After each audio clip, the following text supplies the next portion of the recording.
each other, but we couldn't hear coming you. out of that.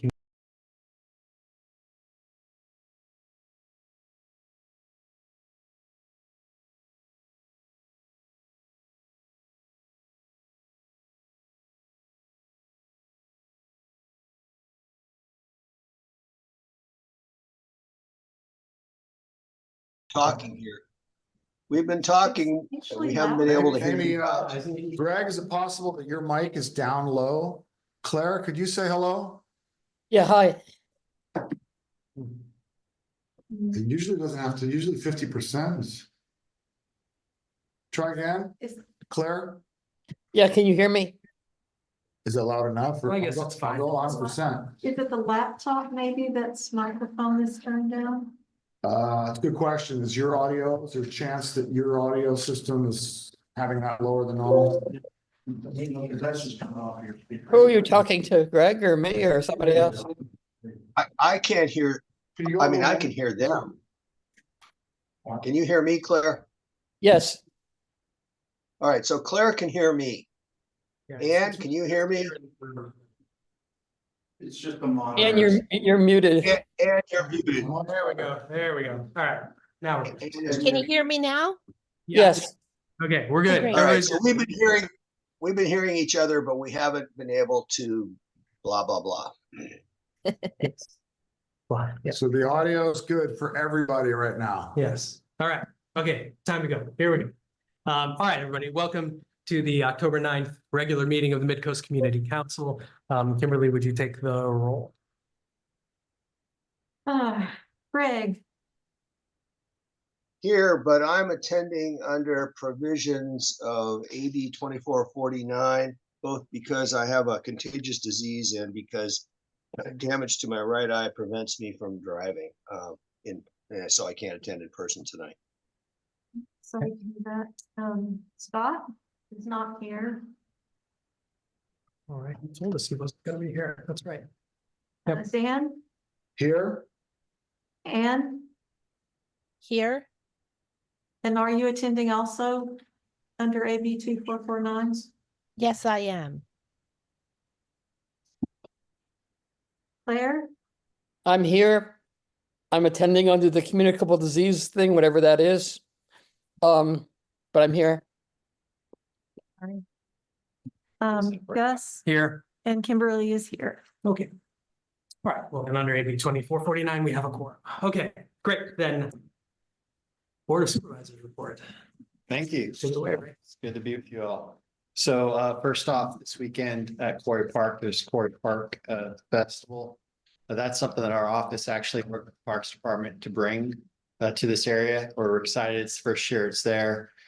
Later in the evening, there's actually going to be, later in the day, there's actually going to be music. We really hope people will come out, bring their family members, support that and enjoy it. And we'll be there tabling from 2 to 5. So we're trying to work to get community events programmed here in the Midcoast. And so this is the first one that we're having up in the clearing at Quarry Park. And we're bringing electrical up into that so that there can be future events there as well. Other update, I'm sure that you all saw last week, the Attorney General filed a lawsuit against AHMC for the closure of Seton Coastside and also for violations of the agreement at Seton General. That was something obviously that Congresswoman Eshoo and I had both advocated for some time. So that lawsuit has now commenced. And we are hopeful that in the interim time period, part of that lawsuit indicates, well, the lawsuit says a bunch of things, but one of the things it says for sure right now that emergency room should be open. And they are in violation right now with it being closed. So we hope that they will open it soon. At the same time, the county is continuing the pursuit of opening that urgent care center for folks on the coast.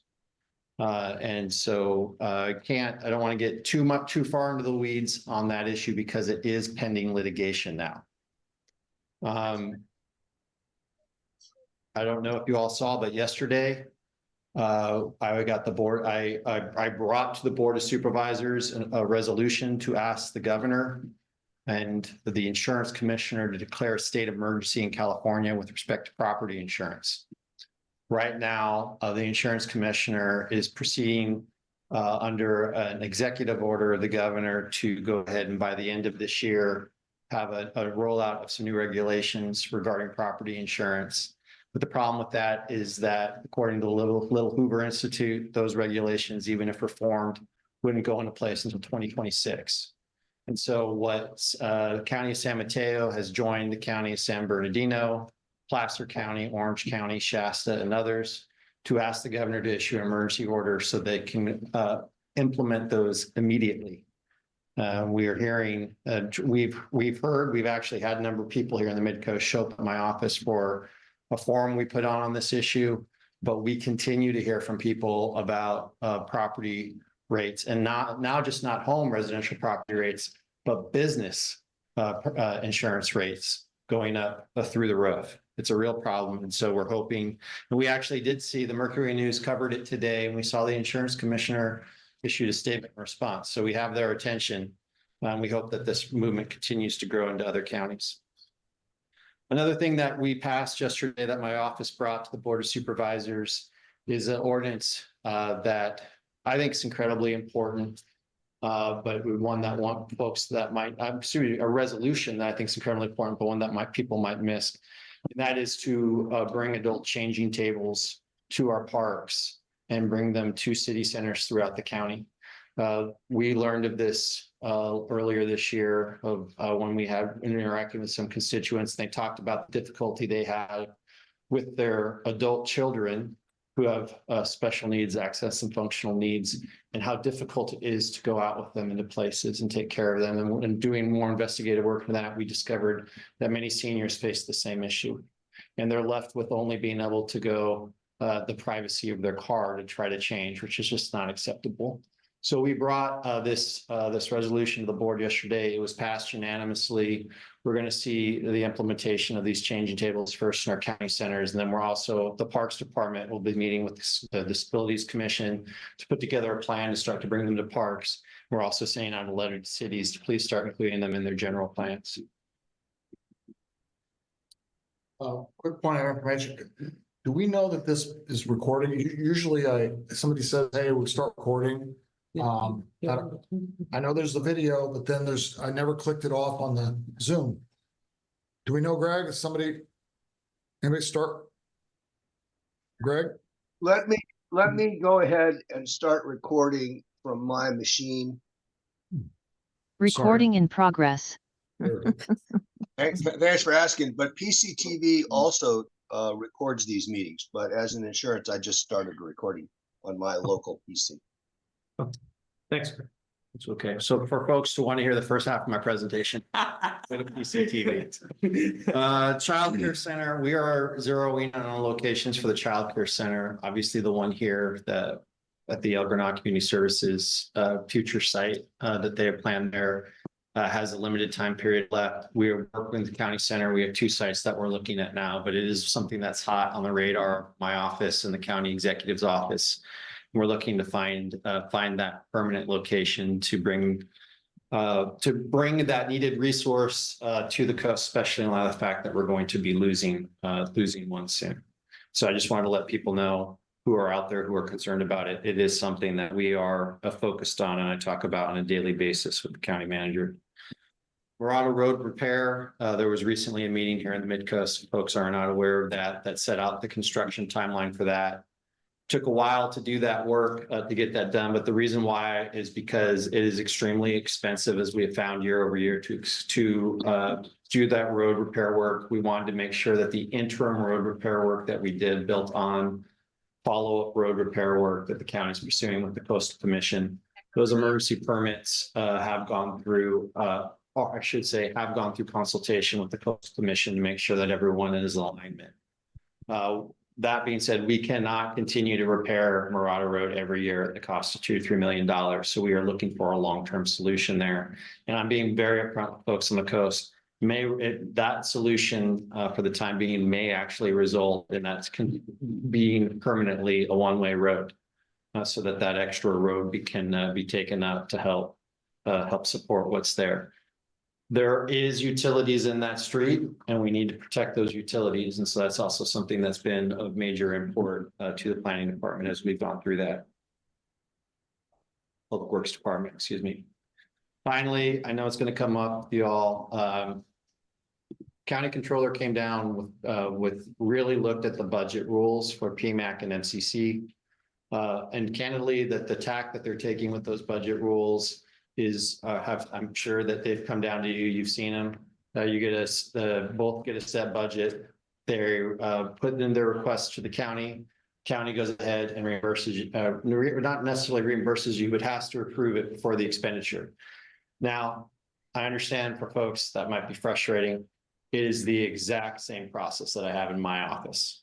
So you guys are being treated exactly the same way as me. Anytime that my office, we have a set budget. Anytime I want to spend money, we have to send it for an authorization through the county controller's office. And so I wanted to make sure that was clear to you all, that once you realize that, maybe it's a little easier to swallow. I don't know how it got set up in the past for you all, that you guys actually had more leniency than I did and the supervisor did, but now we're operating in the same with the same rules. And there's another provision that I just rip off the Band-Aid. I learned from the county controller's office that somehow you guys had rollover funds that were accumulating every year. Again, that is not something that I get to enjoy as a supervisor, and it's not something they're willing to allow the advisory commissions to enjoy.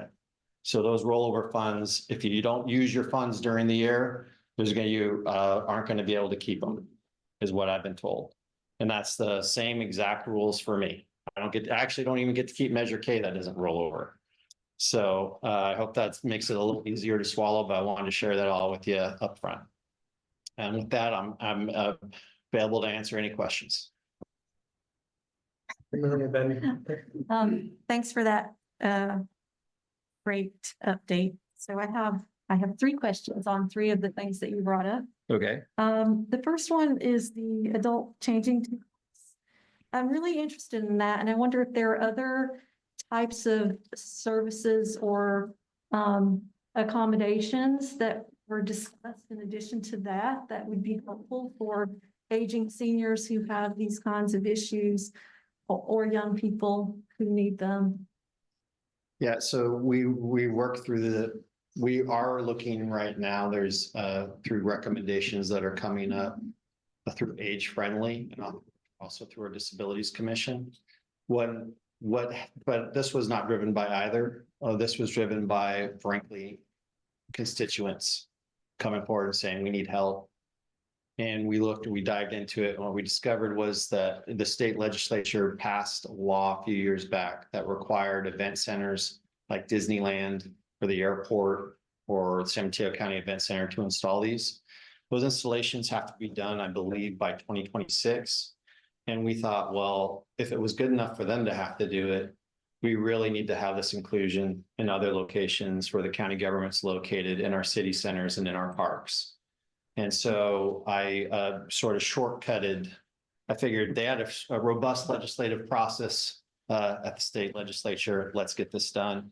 And we went through county health and county office of disability services, and they 100% agreed, supported it. And so we were able to bring it to the board. That's great. I've really been thinking about this a lot because myself and a lot of people right now are having to take care of their parents who are having some of these issues, and it's really challenging. Yeah. And I don't feel that those of us who are doing that get a lot of support locally. I think we get more support than we do statewide or federally, and I think that needs to be pushed some, because we have a whole population or a whole generation of people who are now facing this. Yeah. And the services and the help is just not there. Well, please keep bringing the ideas to us. So I really appreciate that. Thank you. The second thing is Murata Road. Mhm. The one question or observation I have is that protection of utilities is something that is usually discouraged, and the Coastal Commission also discourages it, that you really should be looking at, as you can, moving those utilities inland. And so I just want to throw that out there, that's sort of the path that. I appreciate it. I understand there's competing concerns here and we're trying to navigate them. And lastly, the rollover funds. Yeah. So yes, this is really concerning. And I think what occurs to me is the reason for this procedure in the past, or this way of doing things here, was that we receive so few, the amount of funds we receive is so small that you can't really do much with it. And I guess now that if you're changing this process, would you consider making the allocation larger? Because the MCC really will, literally, we save the funds for a reason, because yearly we get what, 3,000? You can't do much with 3,000. And so cumulatively, we need those funds for when we have something that we do want to spend, like $10,000 on, or, like for a consultant or some other community Yeah. initiative. So I think the problem that the controller identified for us, because I see this both ways, but the problem the controller identified is that the MCC is not really set up with a framework to comply with California state law and county policy regarding RFP processes and how individuals are selected to be consultants. And without all of those protections in place, spending taxpayer dollar money is inappropriate. And I get that. And so I get that concern, because I tell you, like, for my office would have, if I wanted to spend $10,000 on a consultant, that is not something that I would be able to do as a county supervisor without going through the county controller's office and having county council look at it and going through all of that framework. So I get that, but the comparison I'm making is with cities, right? I mean, we essentially are not representing the county. We're representing this area of the Midcoast unincorporated area. And I see that as more equivalent to Half Moon Bay or Pacifica. So, that's a big difference in how we're able to help our constituency, and how Half Moon Bay or Pacifica can help their constituency. And that is what I'm driving at here, because this does not meet that need. But respectfully, though, I did serve on a city council, and as a city council, if I wanted to spend $10,000, I would have to go through a county manager, who then would have to, through a city manager, who then would have to go through the accounting department, who then would have to make sure that the county department was complying with the city and state laws. And there would be a whole process before the city could decide, and our city attorney would have to weigh in on whether or not it was legal for us to spend the funds in that fashion. So I understand the desire for that level of autonomy, but there is not the support, there is not what the controller has said, is there is not the supporting framework in order to exercise that autonomy. I want to step in if I can, because I don't know if anybody can hear me. Yes, go Yes, ahead, Claire. Okay, Claire, go ahead. I want to go to the other extreme beyond the $10,000 consultant. I was going to raise a request this evening for $300 to $500 to support this healthcare meeting that we're having, $300 to $500 to support outreach efforts, like attending and having a booth at this thing in El Granada, and $75 to pay for tokens of appreciation to retiring council members. These are things that I think are quite reasonable. If I put in a request with the county government, it'll take forever and ever to get that money. I don't see why this can't be considered as a grant that the county makes to this organization, and not as, this is still county money. This is a grant that we've given. Because Claire, the county doesn't give blind grants. So anyone who's going through a grant process with the county has to make a specified grant request. So should these things that I wanted to ask for tonight, should I just write it off and say, sorry, we can't do it? I mean, I would go ahead and make the request through Connie for the money. And how long do you think that'll take? I don't know the answer to that question. So I would ask her how long it takes. So I know for my office, it can take, when we want to spend money, it has to go through the county council's office. If county council flags an issue, it has to go to the controller's office, and it can take a few weeks. And we want things, we have 3 community events coming up this weekend that we would like to do some photocopying for things to give out to people. We want to upgrade our booth. We're used to being able to do things when we want to do them. Well, what I would say to you in those circumstances is I would go ahead and reach out. So what we do in those circumstances is we reach out to Connie, and there is some discussion that we've had with them about going ahead and put some cash on hand for things that are de minimis, that you would look as like office expenses or copies or things like that, that there typically wouldn't be any pushback on. And so it's like office cash, and they're trying to figure out a process for that right now. But for the higher level things, you're gonna have to go, like, that has to go through a review process. I think counties, like, when I want to go to an event, I have to go and ask county council, and I have to ask for permission to make sure that, number one, it's not for a political purpose, and it's not a prohibited purpose. And so, and you want to have those checkoffs because it's spending taxpayer dollars.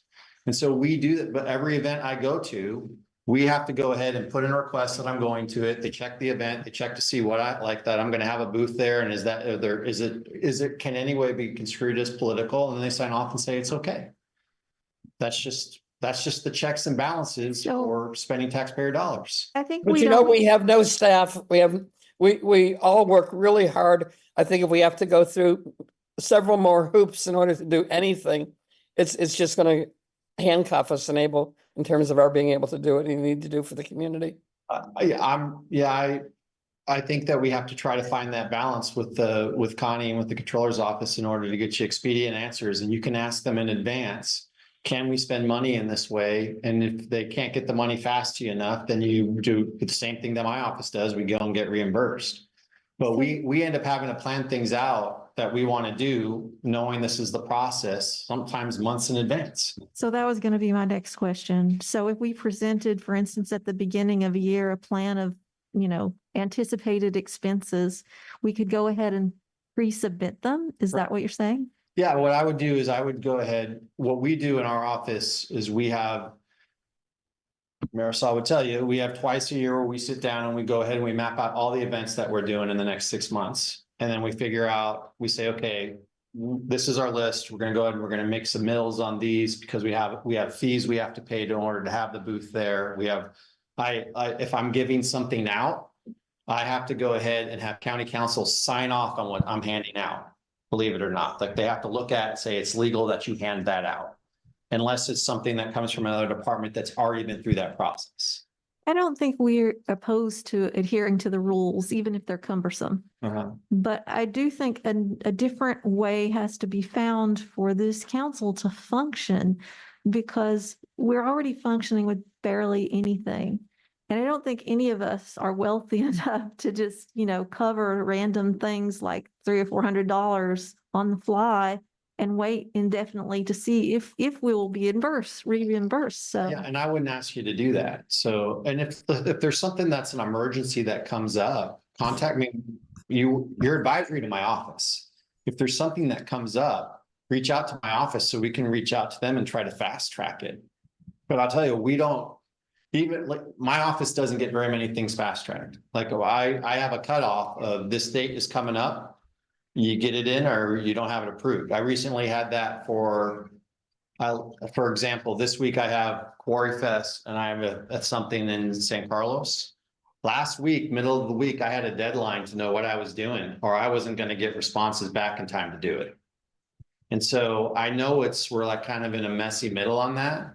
But trust me, on the backside of that, to know that you didn't get in trouble. And if you want a consultant to do something, so here's the worst thing that would happen is if you had $10,000 at the MCC and you spent money on a consultant, and then later the controller found out that you hadn't complied with all of these different rules and spent taxpayer money that way, that would be a problem for the MCC and the people who did it.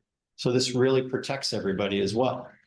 I get that. I guess I'm still sort of thinking how cities operate, and I understand they have hoops to go through too, but the hoops are internal for cities. But that's exactly what you are. I mean, I don't know how to put this. You are operating like a city when you go through this process. You're going through the exact same process I'm going through as a county supervisor. You're going through the exact same process with the county. It's the exact same thing. I don't think it's quite the exact same thing because you have the political power to come back to us and veto something that we've asked The for. controller absolutely has, I hate to tell you this, but the controller does absolutely veto things that the supervisors ask for. He is a separate elected official who answers to the public as how those taxpayer dollars are But spent. those are different types of denial, right? There are different types of denial. One is a political denial and one is a procedural denial. I don't think so. I mean, respectfully, like if I don't think you're going to be seeing the controller's office making a policy decision that they're saying you can't do this for a policy reason. So that's not, the controller doesn't weigh in on policy matters and deciding whether or not you can spend money a certain way. The So there's- controller has never said anything to us. Well, they've We- said it through Connie now. I mean, so what happened was they've said it through Connie's office basically went and looked at how both were operating their budgets. And then has been sitting down in a series meeting of the controller's office to see if it's in compliance with how the controller regulates the flow of the spending of money. I guess. Did anybody look at how the MCC functions, how it could function, how you could make things easier for us rather than how you could make things harder for us? I think that's an unfair question, Claire. I think the question is how can we make things so that you don't accidentally break the law? So I understand that. But I think the thing I would just like to end at least my question with is I would like to look at ways that we can comply with the law Right. and still make it easier for us to access funds to do the work of the community. And And that is. There's got to be a way. I mean, if you give if the county has given grants to Half Moon Bay then So we do handles give, those internally. and we do give grants. But like I said, when we give grants, it's for a specific purpose. And I just had this conversation today with the city where we were talking about the fact they're interested in a grant. And I said, okay, well, I need a specific purpose because here's the thing. I don't give, even when I give a grant, the entity gives a specific, like they give me a specific purpose. And Marisol will tell you, the grant request comes in. We look at it and we say, okay, is this going to work for the office?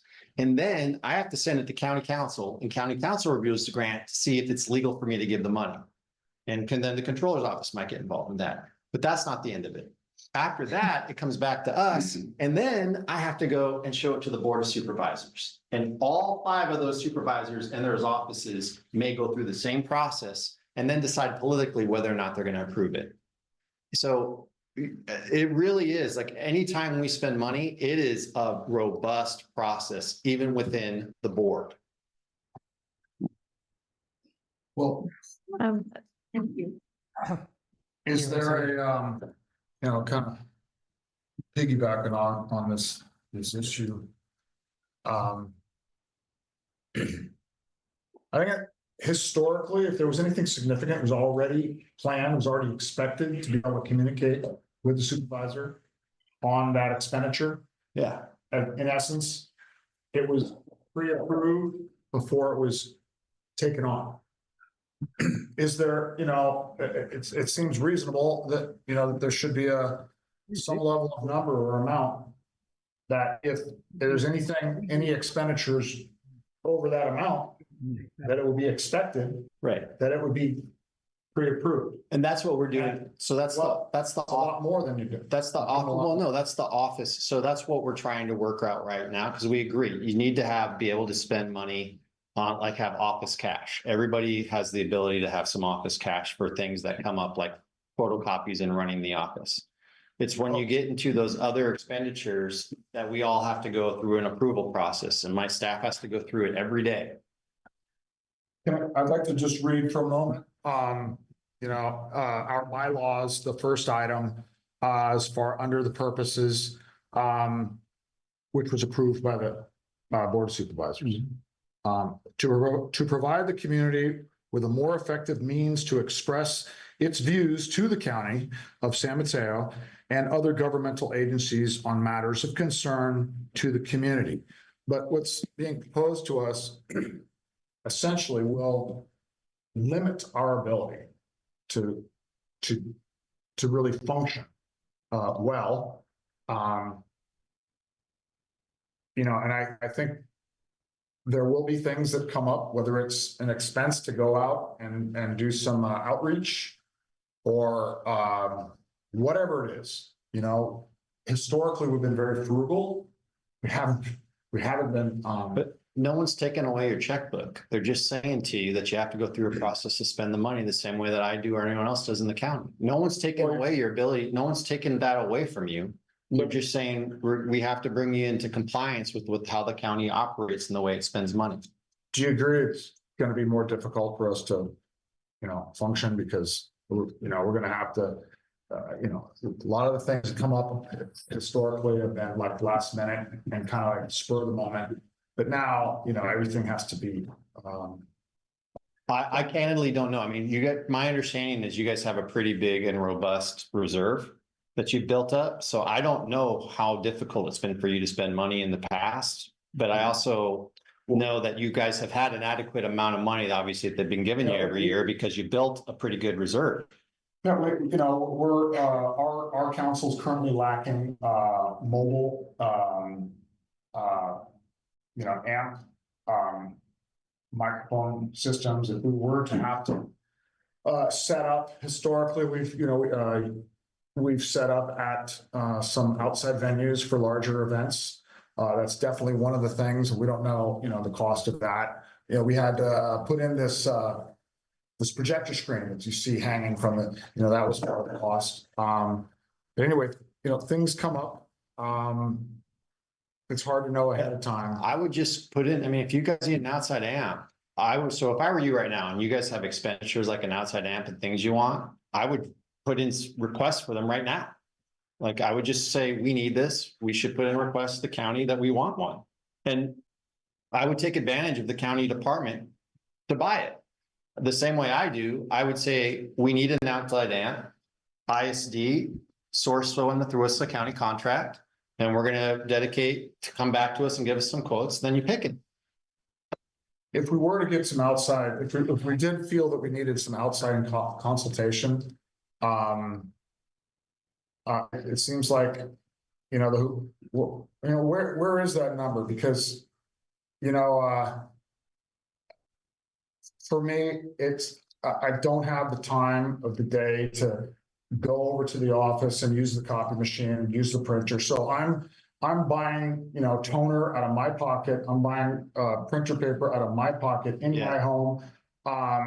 There's a cost there, where I wouldn't expect that if I submitted some kind of a reimbursement that would be.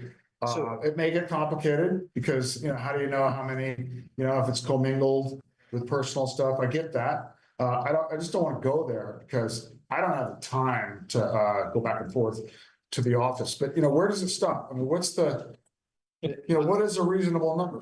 And actually, I'm really curious, the way that it was set up in the past, has it been determined that was illegal? How it was set up in the past? I'm not going to state that. You want to have that conversation with the county controller, you can do so, but I'm not going to indicate whether or not I think the MCC may have been operating outside county policies or county ordinances. You're welcome to do that, but I'm not going to say that today in this meeting. So, but what I will say to you is that I'm just not going to render an opinion on that for you. And I would leave it, if you want that opinion, you can ask county council and the county controller that, but that's not something I'm qualified to say. What I would say to you though, is that if you want to hire a consultant, what I would say to you is that myself, when I want to hire a consultant on something, what I have to do is I have to go work usually with a county department, an expert of some sort, to say the consultancy this is the work we want to do. This is why we're hiring the consultant. And then before I can hire that consultant, I actually have to get the 2 other supervisors to agree to that. And so if you all want to hire a consultant for a purpose, there is going to be some checks and balances on that. So if you want to hire a consultant from a purpose, more than likely what they're going to say to you is, do you have any county department that you're working with on this? And then they're going to say, and depending upon the dollar amount for that consultant, if it's outside your budget and you need to get extra, because if it's outside the budget that you have, you're going to bring it more than likely to me, but you might bring it to a county department and you'll say, we want to do this. The county department's going to look at that and you're going to have to try to get their buy-in, but then you might not get it. And then eventually it's going to be brought to the board and the board's going to have to vote on it. Same way that I have to do it. But that's a check and balance to make sure that, and respectfully, the same way it's a check and balance on me. I can't just go out and hire a consultant with taxpayer money based on what I think. I have to go through this process. So if Okay, I so, might, so I want to just say, I want to let Kimberly have to make whatever comment she's going to make, but we've got to, like, I don't want to keep right here all night. We've got to, like, I'll synthesize in a second. Kimberly, you go, and then we're closing this down. so I understand all this. The one thing that occurs to me though, is that our budget is tiny. Mhm. And the county, I'm imagining your budget is pre-allocated ahead of time. And you rarely plan to meet that budget. You don't plan to exceed that budget. The reason that we have built up funds is because we have to, because we've never had enough funds to cover anything. So we build them up over a period of years in order to have enough to cover something that's a large expense, like microphones, for instance. So if a larger budget is not, for the MCC is not built into the overall budget, there's no way we'll ever be able to cover these kinds of expenses. But you can come and ask me. We can ask, but if your budget also is constrained, what is the likelihood that we'll receive that? I haven't, so So what I'm asking here is, could we creatively see if we can set aside a larger allocation that the MCC can draw from annually? I can go ahead and ask if there's a way that, so I have gotten a similar request from the PMAC that said they haven't had their budget increased for a number of years. That's something I'm going to go back and talk to folks about. But what I would say to you to help me out, make that request, is give me what you think your budget looks like with line items for the year. And that's something that every agency that I've ever been a part of will say, this is what we think we're going to spend it on, and this is how much we need. So, and then that gives me something to go back and say, hey, I think these expenditures are right. And I can go ahead and say, and I also get to say to the controller's office, county counsel's office, look and check and see if you think they're legal. And they're like, yeah, okay. And then it's all signed off on and everything's great. Okay, and I'm sorry to do this, but can you tell me what your office budget is? I actually don't know. So I tell you, my chief of staff, and Marisol knows it, my chief of staff runs my office budget, and I actually don't I don't really, when it comes to running the internal office, I try to be as frugal as possible. So we really spend money. Just want to say, we're cracking the numbers every day, so it changes every day. But So, annually, ballpark? I don't think we have the number right now. yeah, I'm I'd have very to get it sure from it's Gina. more than $3,000 to $5,000. Well, but I have a lot more people to serve than the Midcoast. So I have 340 square miles to serve. I get that, but I Yeah, think we can all agree that $3,000 annually is very tiny. yeah. Well, and I'm happy, like I said, if you put together a budget, I'm happy to work with you all to go ahead and try to figure out what that budget should be. Thanks for patiently answering all of these. Of course. I do have comments. Yeah. Looks like Jill has her hand up.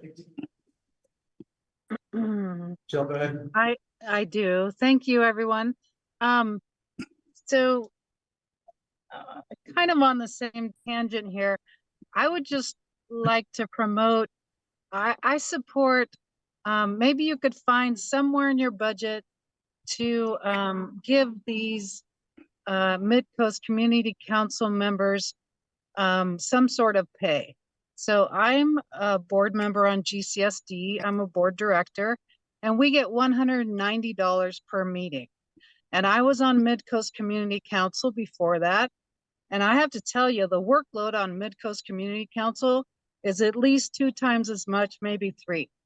And these are, you know, they're just do-gooders. They're volunteering their time, their energy, materials that they print up themselves. If you could find some way to reward them, I think we could attract more people to serve on this very important council. Thank you. Yeah, I'm happy to go ahead and have a discussion as well with the county. So we've heard that. Greg, did you want to say something? I did, with some trepidation. First, I want to thank Ray for coming in person to discuss this difficult issue. Ray, thanks very much. You knew this was not going to be a fun topic. Just in looking at Resolution 54042 of 1991, which established the MCC, it was signed by Anna Eshoo, among others. There's no mention of funding at all. So a question, and I don't expect Ray to answer this, but a question is, what caused the comptroller to bring this issue up? This is not something that would have happened with Don Horsley in office. I don't know what's going on here. It strikes me as a That's political insulting, act. Greg. Yeah, that's really insulting, Greg. It's not a political act. What happened is that candidly, what happened is that there was some problem with payment down at the MCC, and it required Down at PMAC? down at PMAC, that required the controller's office to figured out that there were bank accounts that were set up with the county ID number. And so I think we've actually asked the MCC if that's the case as well. Those bank accounts needed to be closed. Once the controller was notified, they went ahead and started looking closer at the rules that were being applied for funding. But I really think it's unfortunate that you would imply that this is some sort of political act when this is being driven, frankly, very by regulation. And when it is so closely tied to county ordinance spending regulation and through the controller's office, to say that because people are trying to come in compliance with those laws, that's somehow political, is just not only false, but I think misleading to people. Well, he didn't Ray, actually say let me that. finish, Claire. Please, Yeah. Claire, can I finish? So Ray, one of the things we're missing here, at least I'm missing it, is a written document explaining the controller's rationale. And I can tell you that there are a number of things that I've seen at the county having to do with financial expenditures that seem much more important to me, that have questionable management practices. I'll give you one of them. There's 10 sewer districts that the county owns. And I think it's back in April, the supervisors passed a rate increase. I've been looking for 5 months now for evidence that those rate increases are backed by a rate study or any financials. And that just routinely goes through. And the comptroller would presumably have oversight of that. There are a number of other things I could bring up, but I would really think we deserve just a written statement citing the statutes, and that'd be great. But There's the a letter controller is coming- up for There's a controller letter. is up for 2026. Mhm. Okay, it's an elected office. Yeah. That's it. There's a letter coming from the controller's office, both the MCC and the PMAC, that will be explaining all of this. I came tonight as a courtesy to explain to all of you in person beforehand, to let you know, because I think you deserve to let me explain what's been explained to me. I do not want to get crosswise with, I certainly don't want to get crosswise with you. I don't want to get crosswise with the PMAC. The rules are the rules that are coming down. They come down and they've been down on me the same. So I'm sharing with you in advance. My dad always said, sometimes it's hard when you're the messenger, but I'm trying to be a messenger in goodwill for you. Ray, I will take you at your word. I appreciate that you're doing that for us. It would feel better rather than accusing both me and Greg of insulting you, which I don't think either of us intended to do. It would be better if you could come and say how valuable you thought we were and what good work you thought we did and how you wanted to make sure that we could be successful in the future. That would feel better. Well, Claire, when someone says that this would never happen under Don Horsley, and this feels political, I'm sorry, but that definitely feels like an insult. Well, But I do very much appreciate all of your work. And I wouldn't be here if I didn't. And I very much want to work with you all collaboratively. And I'm sorry I had to deliver the news coming from the controller's office. But trust me, Don was sheriff. And if someone told John that the way people are operating was not compliant with the law, I'm sure Don would have done the same thing. but no one did. Well, all right, I want to make sure we move, I want to let Sid make her comment and then we gotta let Ray go. Sid, quickly. Thanks. I have my hand up to talk while Ray was still here. So I'm sorry that you feel attacked, Ray. And I'm glad to see you at a meeting because it's been a while. And I know that sometimes, people get upset, but I think that just from a outside observer, a lot of times the MCC doesn't hear about things until the very last minute. So I think it is going to make it harder for them to be invited to things and then, pay to be included on an event. Claire could probably tell you more about finding out about things at the last minute and then trying to be involved in it and having to pay a fee to be involved as MCC, and then try to scrounge up the funds and turn in a receipt for it or whatever.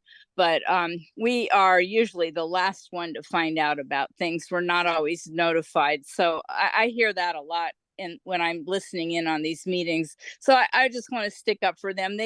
Our community does a good job to try to, this group, I should say, keeps a lot of the community from making calls to you directly all the time.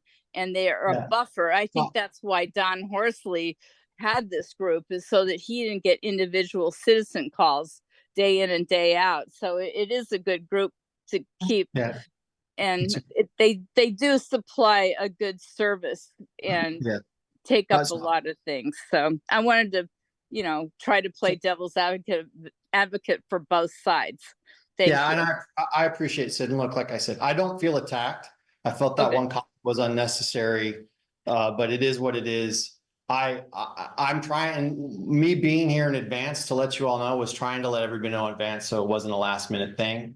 I realize it's tough to take, and I'm not upset at all. I get it. And I also, in terms of the comment with Don Horsley, it's fine. It is what it is.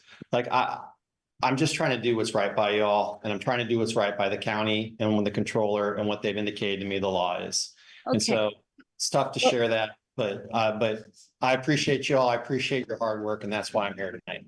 Well, I'm on dual Zoom meetings right now because they have a Hyatt hotel. They're trying to put out 220 more rooms, and they're doing it. I gotta let Ray go. Bye, guys. Okay, thank you, Sid. Thank you. Thank you, Ray, for coming. Thank you. Appreciate it. Okay. Thank you. All right. Next, we have council follow-up reports, and Greg's gonna give us a little bit on MCC candidates. The issue was going to be trying to get write-in candidates on the ballot because we have 3 positions with no one applying.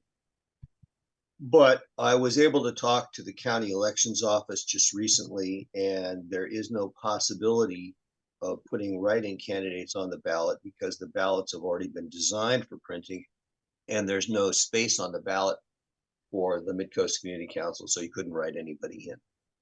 So that means we're going to have to go the appointment route. And to that end, Claire already mentioned and Ray already mentioned, there's something going on in Quarry Park this weekend, and I think we ought to have a presence there. What I do not know enough about is there some logistical coordination required, and with whom, for us to set up a table and our banner at Quarry Park. But I think we have to attend there in order to try and recruit people. So that's both a statement and a question. Well, it's a public park. Right, but I mean, it's a pity they just walked out. We could have asked. But, Well, I think, I can follow up with Nick, find out what if anything we have to do to like formally set up a table. Okay, well then, I'll- we would okay. need some volunteers from the MCC to be there. I could be one of them. But I don't, have any particular materials or handouts prepared, etc. Scott had said he would go. I don't know if that's still binding because Scott, who knows where he is, but I'll reach out to him. I'll see if I can make it. I definitely can't. I'm not. You know I'm in what LA. time it is? You know what time It's it in the is? afternoon. 2 to 5. Okay, so why don't I just write Nick and ask him, Gus? Okay. All right. Sounds good. Awesome. Thank you, Greg, for that. Anybody have questions or comments on that issue? Anyone? No, good. Great. Then let's go on to public comment. Wait a minute. Claire, Are we still doing council updates?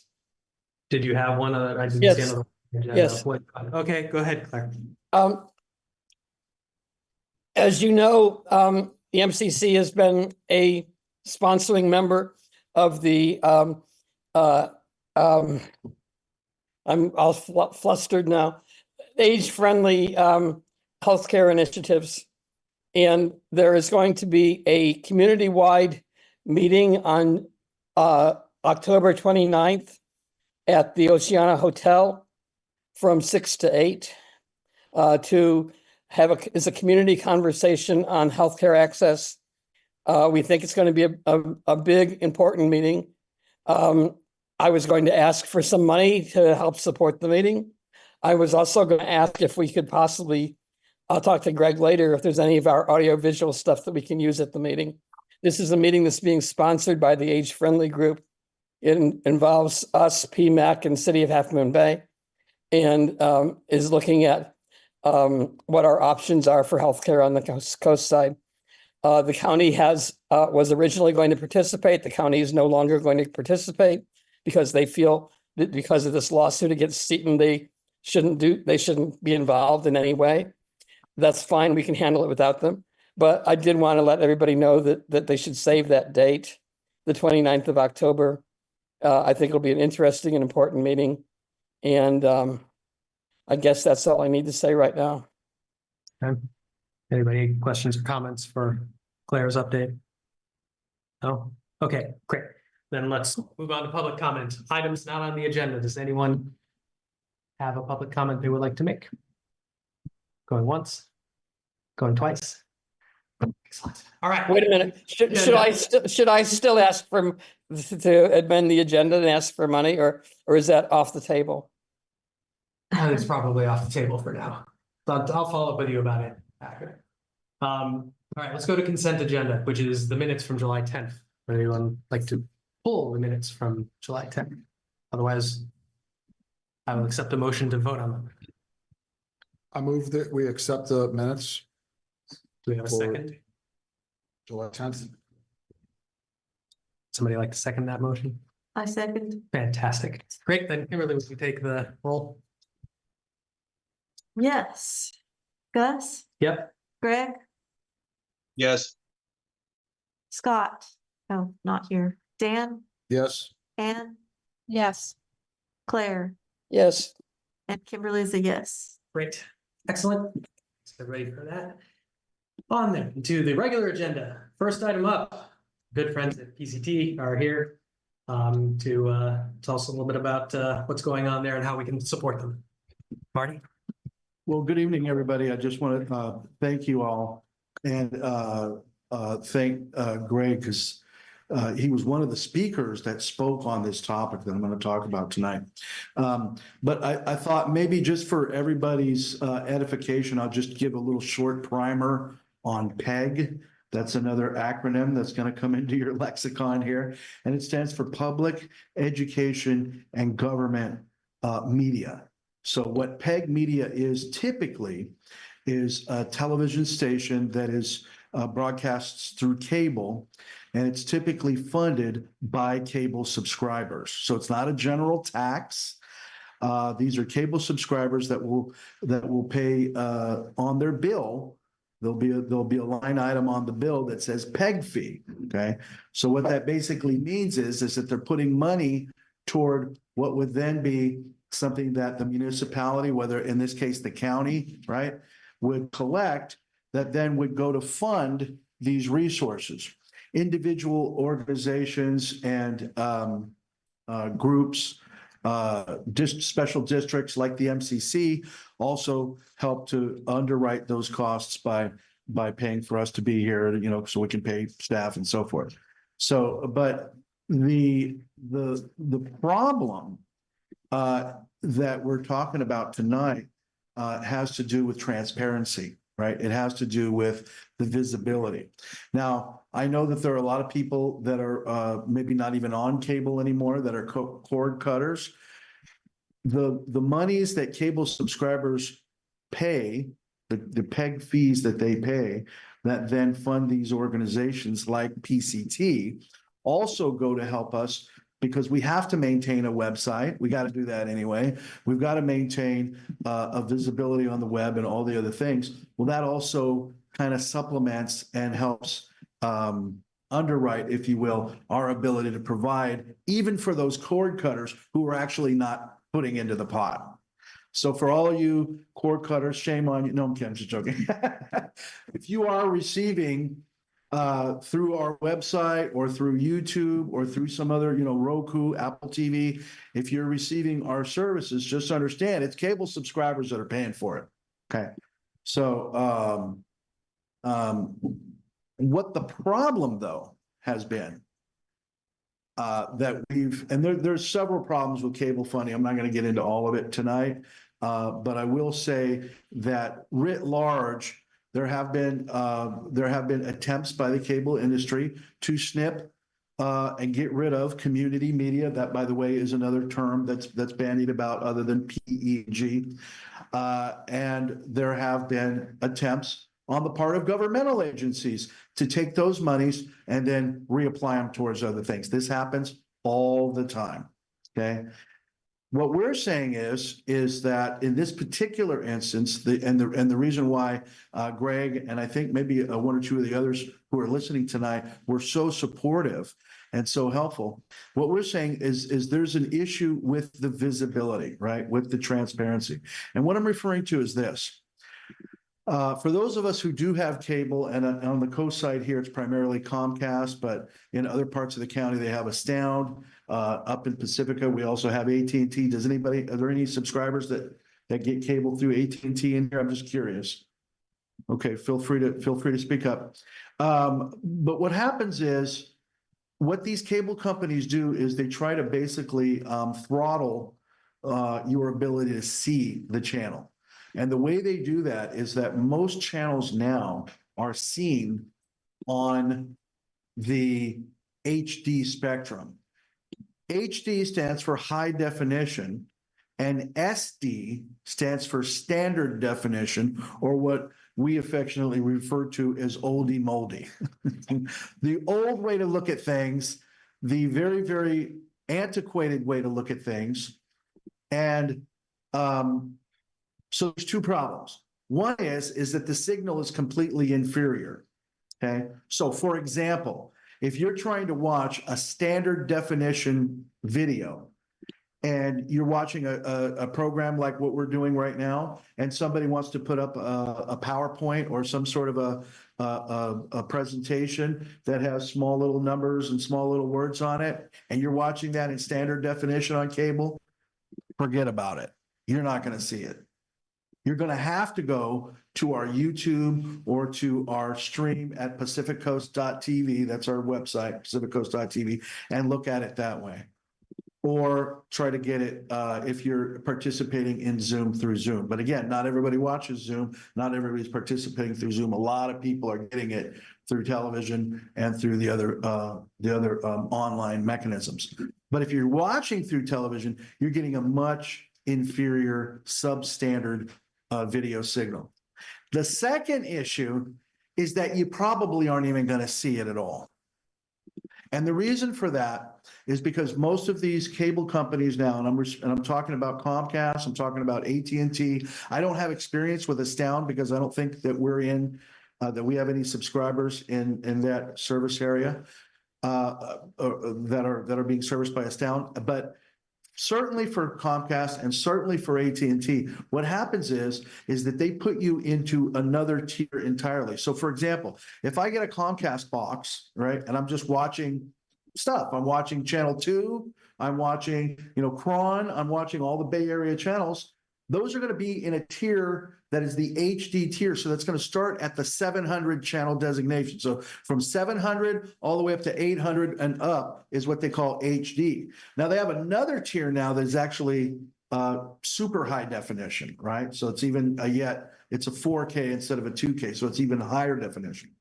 But what happens is this, if my TV can see it, they're going to put me into 700. So if I go 701, if I'm channel flipping 2, 3, 4, I'm going to get all of those HD channels, except that when I come to PCT, which would be here on the coast side, 727, there is no 727. Well, there is one, but it's not us. They put something else in there. So I would have to know to go to 26 or 27, if I'm here on the Midcoast, in order to see that. I would have to type it in intentionally. So what that has the impact and the effect of is basically hiding the channel from the majority of cable viewers who are now acclimated to look at things in the 700 tier, because that's every other channel on the dial. Now, why is this happening? I mean, I think it's pretty evident why it's happening. But what the rationale is, the cable companies have used up until now for why it's happening is that, well, it costs money, or it costs too much money, or it's cost prohibitive. Absolutely, completely false. 100% not true. We have our connection to the head end at Daly City and to the head end at Redwood City, to both of the Comcast cable head ends. We have complete digital access right now. That literally means that if they wanted to, they could have us broadcast in high definition, just like every other cable channel on the dial. So don't buy it when they tell you that there's a cost prohibition to it. It's just false. The second issue with respect is that they want you to I guess, think that there might be some sort of technical reason why they can't. Every other channel seems to be able to. Why not us? We've got all the technical capability. Everything that we're broadcasting right now gives you all the technical capability. And state law and federal law says that PEG channels, public education and government channels, are to be treated analogous to every other channel on the dial, meaning that we're not supposed to be treated in any kind of an inferior fashion. That's in the state law and it's in the federal law. So what do we do about it? Here in California, it's the Public Utilities Commission that oversees cable and cable franchising. That is all the Astounds, all the Comcasts, anybody that's offering video service that we've, heretofore known to be considered cable. Those people are required, those providers, those cable entities, those companies are required to do certain things. Now, in the case of the PUC with the Public Utilities Commission, this is the first time in 15 years that this past month they've had hearings. They had some physical hearings in Sacramento, they had another physical hearing in Monterey, and then they had two online hearings that were basically Zoom calls, and one of which Greg participated in. And Greg, again, thank you very much. And for those of you who maybe did participate in those calls, that maybe I didn't realize that you did. Again, thank you. We really appreciate it. And basically all we're saying is we would like to have this as a customer service issue brought to the attention of the Public Utilities Commission so that they can take some, again, regulatory action to correct it. What I would suggest, and I know that Greg has already kind of floated this, is some kind of a letter, and it could even be generic. It could just say, hey, look, this is what these resources mean to us. This is what it means to our constituents, and we need to have our constituents have the ability to see them and to make sure that these resources are being adequately paid for. So we want to be able to see them in the best light that is possible, that is just like everybody else, because that's what the state law requires, and want to make sure that it's adequately funded. I mean, if I could just put it in as base broad tax as I can. So that's basically the long and short of it. If you guys have any questions, or if you want to ask me more about like what is PEG, I understand I'm coming to you, and a lot of people have a lay understanding of what community media even is. So, you know, maybe putting the cart before the horse a little bit, but certainly do appreciate the opportunity to be able to speak to this issue. Because like I said, this is the first time in 15 years that the PUC has even taken up an issue. And by the way, there are a lot of other customer service issues beyond the ones that are affecting us right now that people may also want to address to the PUC. So with that, I mean, if you have any questions, I certainly appreciate your time. Awesome. Questions from the council first for Marty? No? I know Greg has his hand up, so Greg, why don't you kick us off? I would say that a letter seems appropriate. I'm prepared to draft it based on the testimony I've already given. Basically, we have oligopolies here that are controlling things, and it's unfair. Marty, if you would, please send me or the council the deadline and who you want the letter addressed to. But that's my suggestion, is that we draft a letter, and as long as there's no deadline sooner than our next meeting, we could put it on the consent agenda. So, sorry. Yes. So we would vote now to. No, I make think we this would decision, vote. Or we would, We can vote next time, right? Do you need this letter today? You know, that's a really good question. The initial period, I'm not sure how long they're going to allow that to stay open, but I think, you know, being that this is the first time that they've heard it in 15 years, I don't think that there's any harm in sending them a letter, you know, 2 weeks or a month or a month and a half from now. 2 weeks. Greg can draft it. We can vote on it next time. I guess what I was trying to figure out is, are we all in agreement that we want Greg to draft a letter? All right, well, we can vote on that if we want to vote on that. Good vote on that. All right, let's vote on that. Well, we'll vote on it. I would accept a motion to draft the letter. Well, before you make a motion, why don't you ask who's interested in writing the letter besides me? I mean, it could be a group. I mean, I would, assuming we're going to do it, I would be happy to join you on that effort. So, yes, Dan. No, I was just gonna say, it might be a little bit out of order. I don't know. Normally, a draft letter is developed and then it's proposed and it's either voted on or not, but we could, if you want, go through this. That was my question. What procedurally is the right thing to do? So that. I don't think we actually need to do a motion to just draft a letter. Okay. Like, so, Yeah. but I would certainly like to do, are you okay with it? I'm okay with it. I Okay. just didn't want somebody to put their effort into something if ultimately the council doesn't want to do it. Anne or Claire, any objections to drafting a letter in support of PCT? No, okay, No. great. We can always vote against it if we want to. Yes, exactly. Anyone can I vote vote against it. for They it. don't like it. Awesome, great. Then, any other questions for Marty from the council? If not, I'm going to open it up to the public. Okay, public, anybody would like to add anything to the discussion here about PCT? Going once, going twice. Okay. Well, Marty, I think we're going to draft a letter to support your work. Really appreciate the work. Hey, I that you do. appreciate you guys. You know, we've been serving the MCC now since 2011. And it's been our pleasure, and we have, I think, a very strong, PCT is the oldest community media center in the United States. So there's a lot of history behind what we do, and it has affected a lot of other processes literally all around the world. I've had people come from Japan. I've had people come from Ireland to come to study at PCT because they knew that we're the oldest. So we're this tiny little thing, but the idea of community and of democracy, and that there is an organization in a local municipality or a local community that can speak to those kinds of things, we think is kind of important, especially now, especially with the loss of newspapers and so many other things that are now being controlled from a top-down kind of a methodology as opposed to a community-based methodology like we're seeing in front of us. So we really do appreciate your support. Yes, Kimberly. Just one quick question. If individuals wanted to support this effort, I mean, like, I'm just finding out about this today, where would they find that information? It's on my website right now, but what I'll do after I get back to the office, I'll shoot you guys all that information. You can include it in a future board pack if you like. That'd be great. Thank you. Thank you.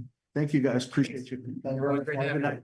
you. Thank you, guys. Awesome. Can I ask just a 1 minute break? Okay, 1 minute break for bathroom. And then let's talk about lights. Yeah, we're taking a 1 minute break, so we can do the thing. Then it's.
Are from projecting the best interest of everybody involved, obviously. Having said that, you know, I'm very interested in seeing how we can do something better. Now, I know there's a new lighting plan that's going to be kind of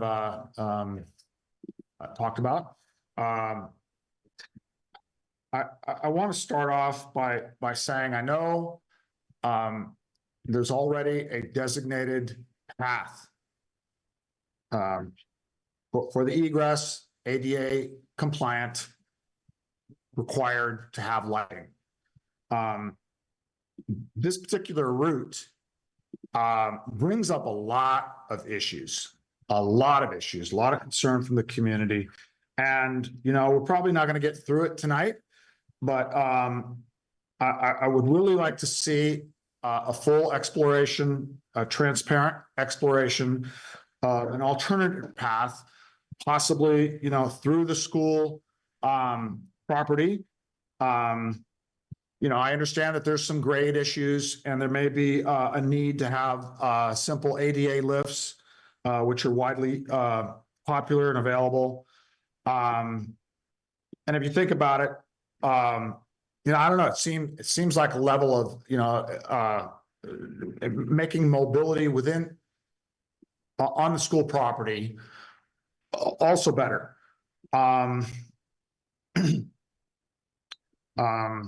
main, in addition to not having the and hey Greg, is it possible? Could you put up on the screen?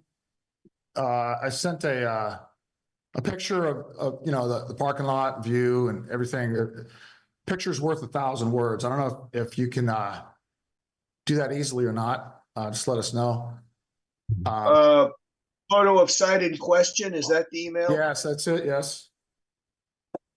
So,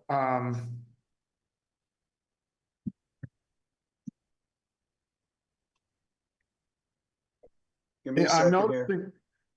Yeah, I'm noticing graffiti on the guardrails. Is that, Dan, can you see it? Yes, we can see it. Thank you very much, Greg. Noticing graffiti on some of those orange lit signs that are on the side of the highway. Noticing graffiti on, the beautiful retaining walls on our highways.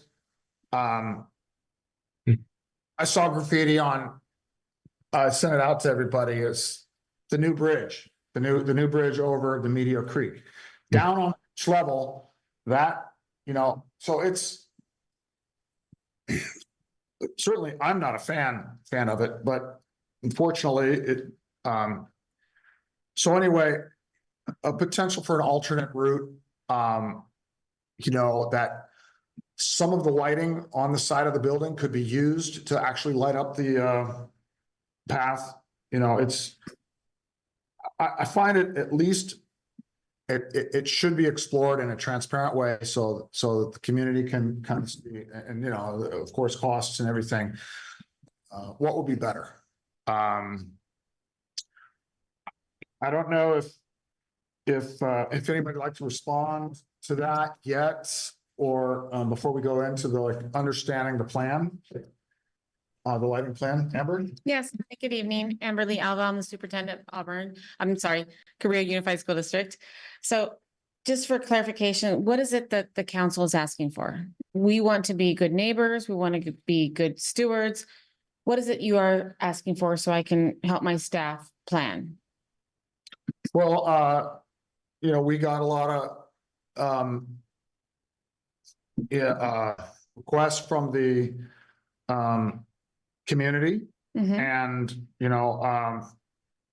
even beyond those requests, there's been there's the LCP, it's very sensitive park, they could call it Marata East. A lot of wildlife, sensitive, the least amount of impact overall in every way, which includes, view damage, mobility, things that are in the way, you have to ride your bicycle around something that, maybe doesn't necessarily need to be there or so frequently, or, just the minimum impact. I think that's fair to say that, people on the, you'll have to ask, council members individually, but, I think everybody's looking for the minimum impact. I concur, right? I'm a resident also of the coast side. I live in Moss Beach. And so I love going out at night and looking at the stars. That I don't get that in Sacramento, where I'm originally from. So I am committed to working with my staff and working with Roger, who is our construction project manager, to make sure that we are being good neighbors and good citizens, and then balancing.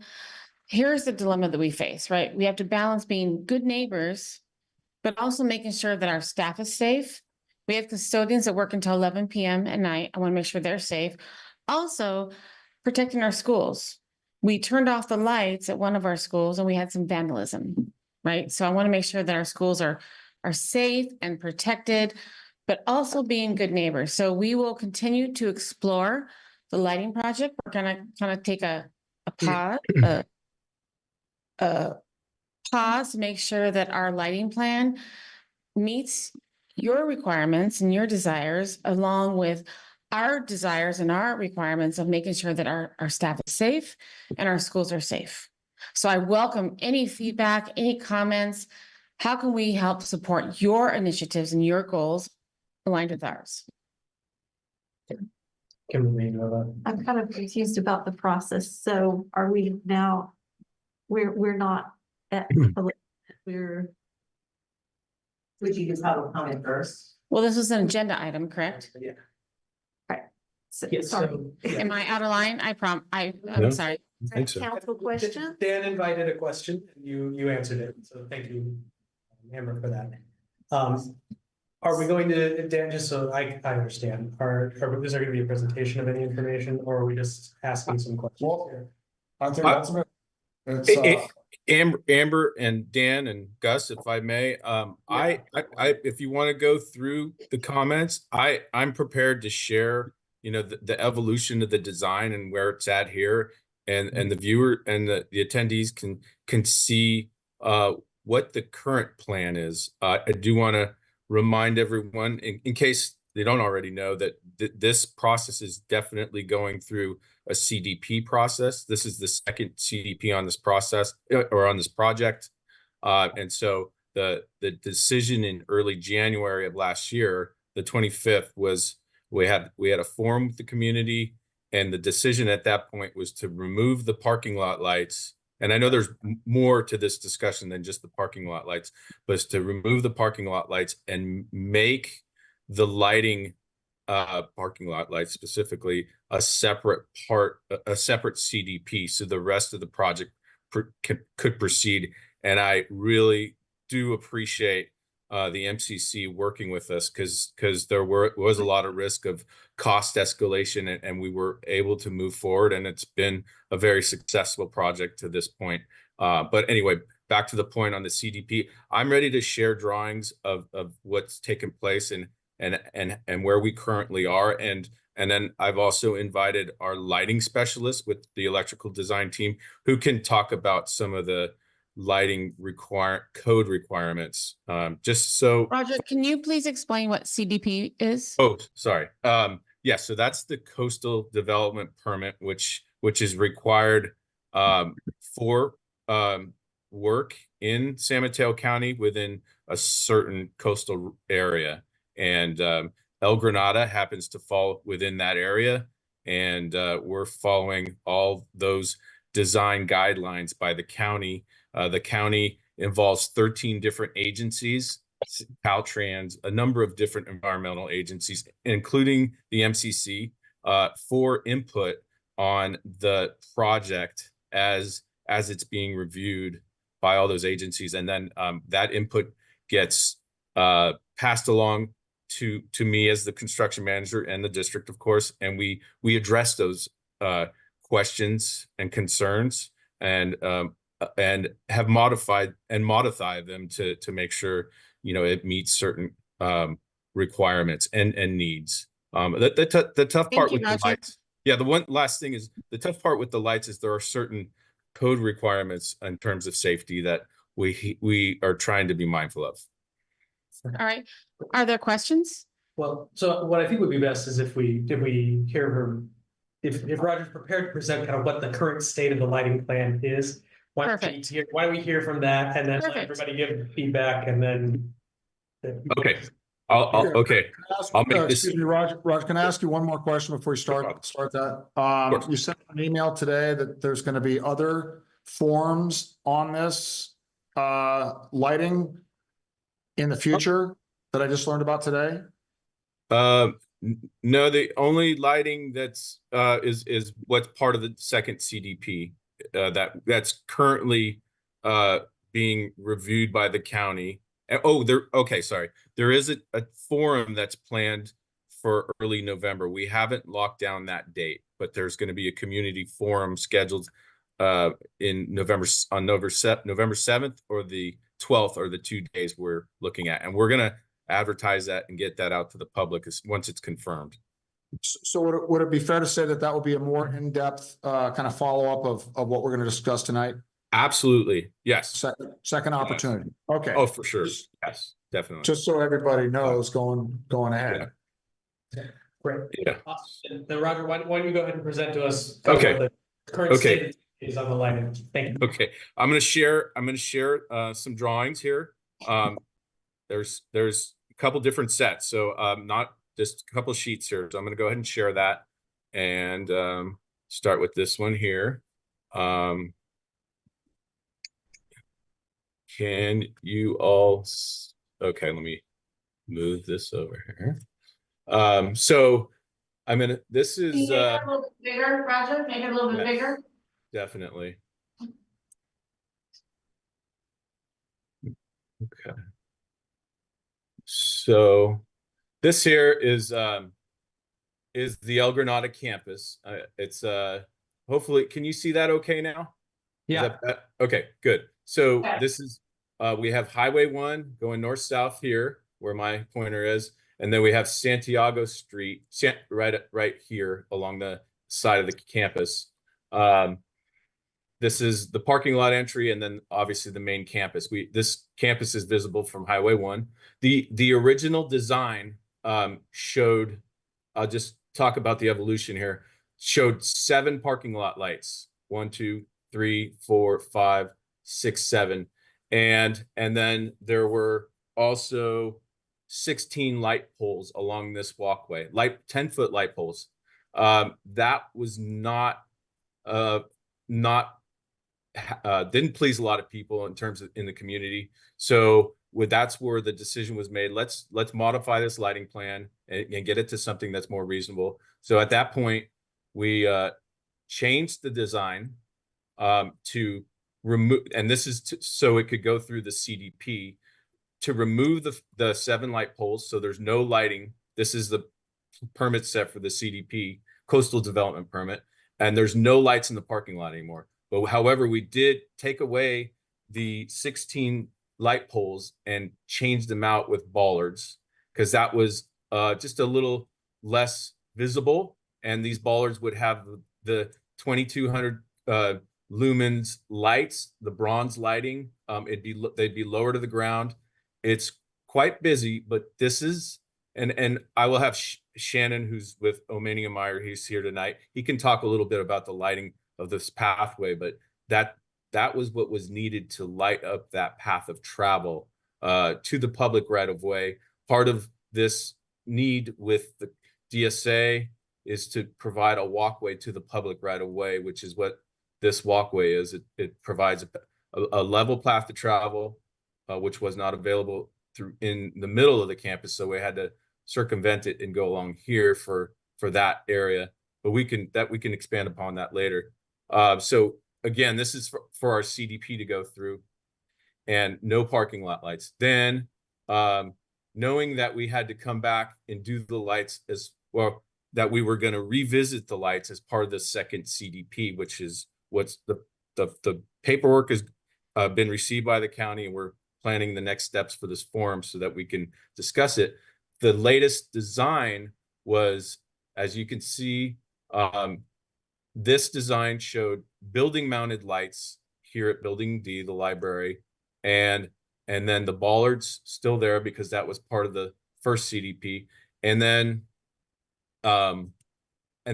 5 parking lot lights. And again, these are new lights that meet the 2200 Kelvin coastal requirements, and however, they're 25 feet tall, and I think that's a concern for a lot of people.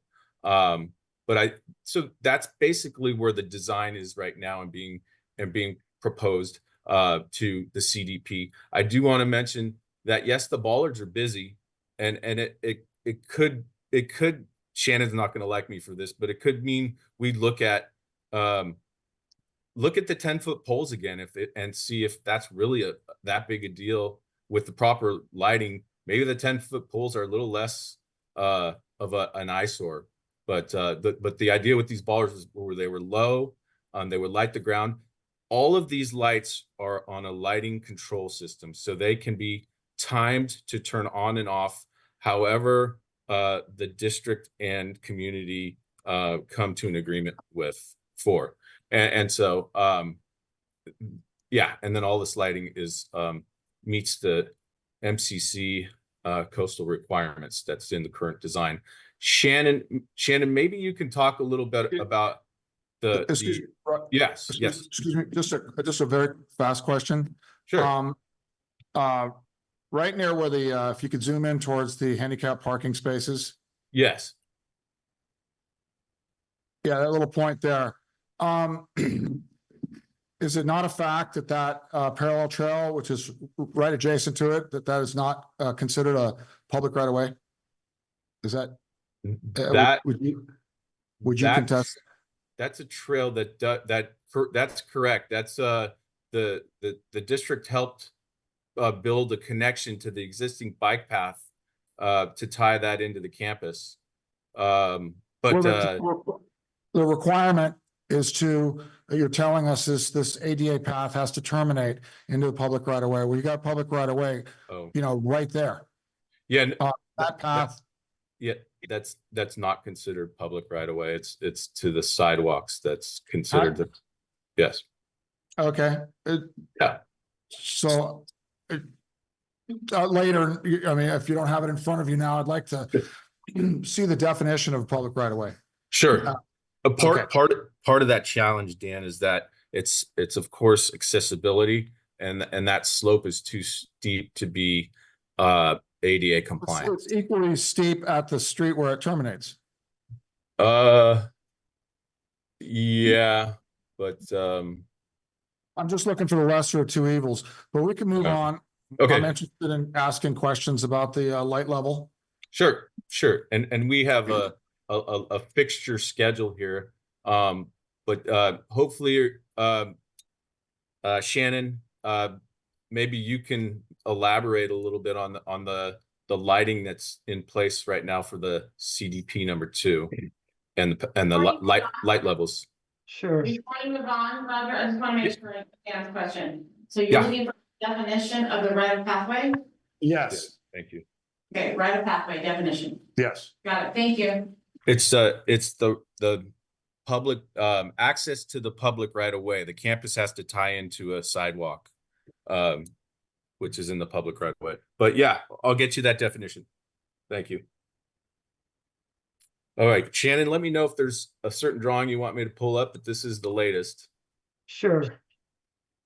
And you're just wanting me to walk people through the design? Yeah, I think a good thing is to explain the light levels needed on the path of travel, and then you could talk about I know that other neighbors have also had concerns about the parking light poles, how tall they are, and can they be lowered so they're not as obtrusive, or does that have an opposite effect? So maybe you could talk a little bit about that path of travel and the parking lot lights.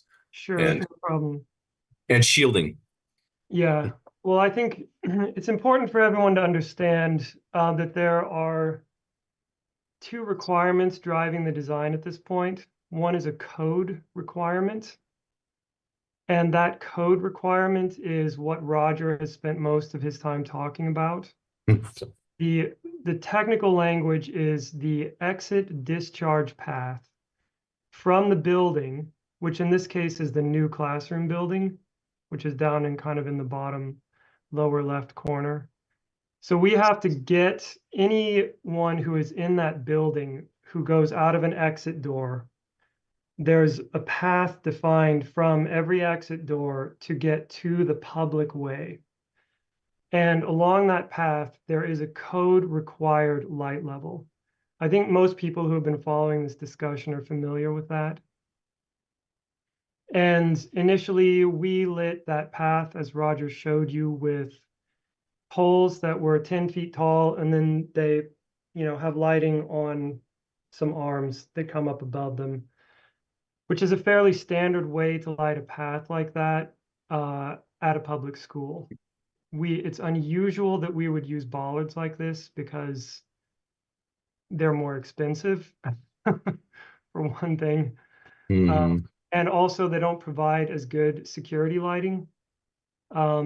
If someone is walking along a path that's lit by a bollard and the bollard is only putting light in the downward direction, it lights people from about the waist down, and you can't really see their faces very well. So typically on public projects, we don't use bollards that often. In this case, given the sensitive nature of the area, when the community brought some concerns to us, we agreed that bollards could be an appropriate way to light in this situation. So we redesigned the exit discharge path lighting to be with bollards. And I realize it does look busy on this plan. Part of that, though, is the scale of the plan, which is quite small. It's fairly zoomed out. On this plan, we were probably matching the architect's layout, showing the whole campus. And so in that context, they look fairly close together. They're actually about 17 feet apart most of the time, which is actually fairly wide spacing for bollards.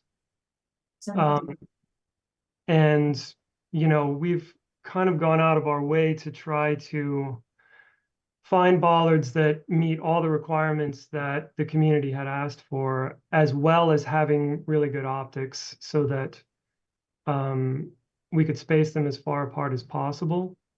And also in the specification that I wrote for this, I requested that the manufacturer of these bollards actually lower the standard output to be, I think, a quarter. I actually can't remember off the top of my head. I think it was about a quarter of the standard output, so that the general light levels, especially right under the bollard, would be, you know, about as low as we can get them. Because bollard lighting, another thing that is challenging with it is you tend to get very high light levels right under the bollard because the light source is so close to the ground there. And then you can imagine if we're 17 feet apart, it's, you know, very difficult to get really good light levels spread out 17 feet away.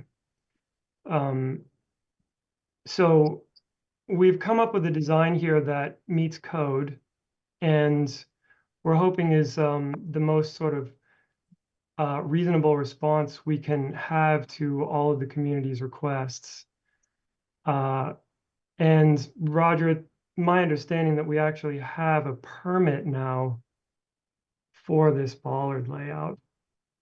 That is, I don't want to startle folks, but that is, since the walkway is part of our permit, that walkway also needed to be lit up to meet code.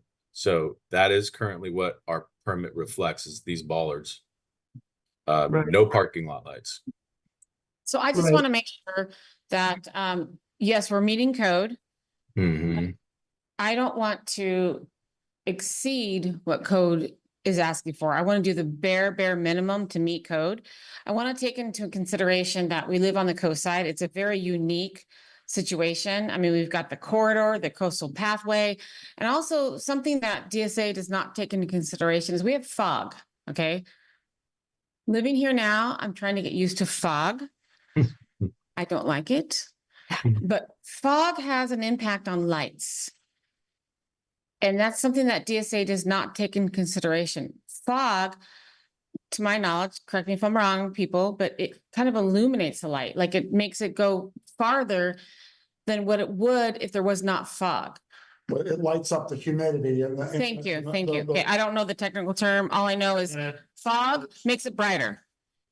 I want to make sure that we're being good neighbors. We're taking into consideration our nocturnal friends, our animals, and the scenic view. And I want to do what's bare minimum. I want to make that clear as your superintendent. I want the bare minimum. I want to meet code. I mean, I don't want to violate any code, but I want the bare minimum to make sure that we are being good neighbors and good citizens and acknowledging our beautiful coastside where we live.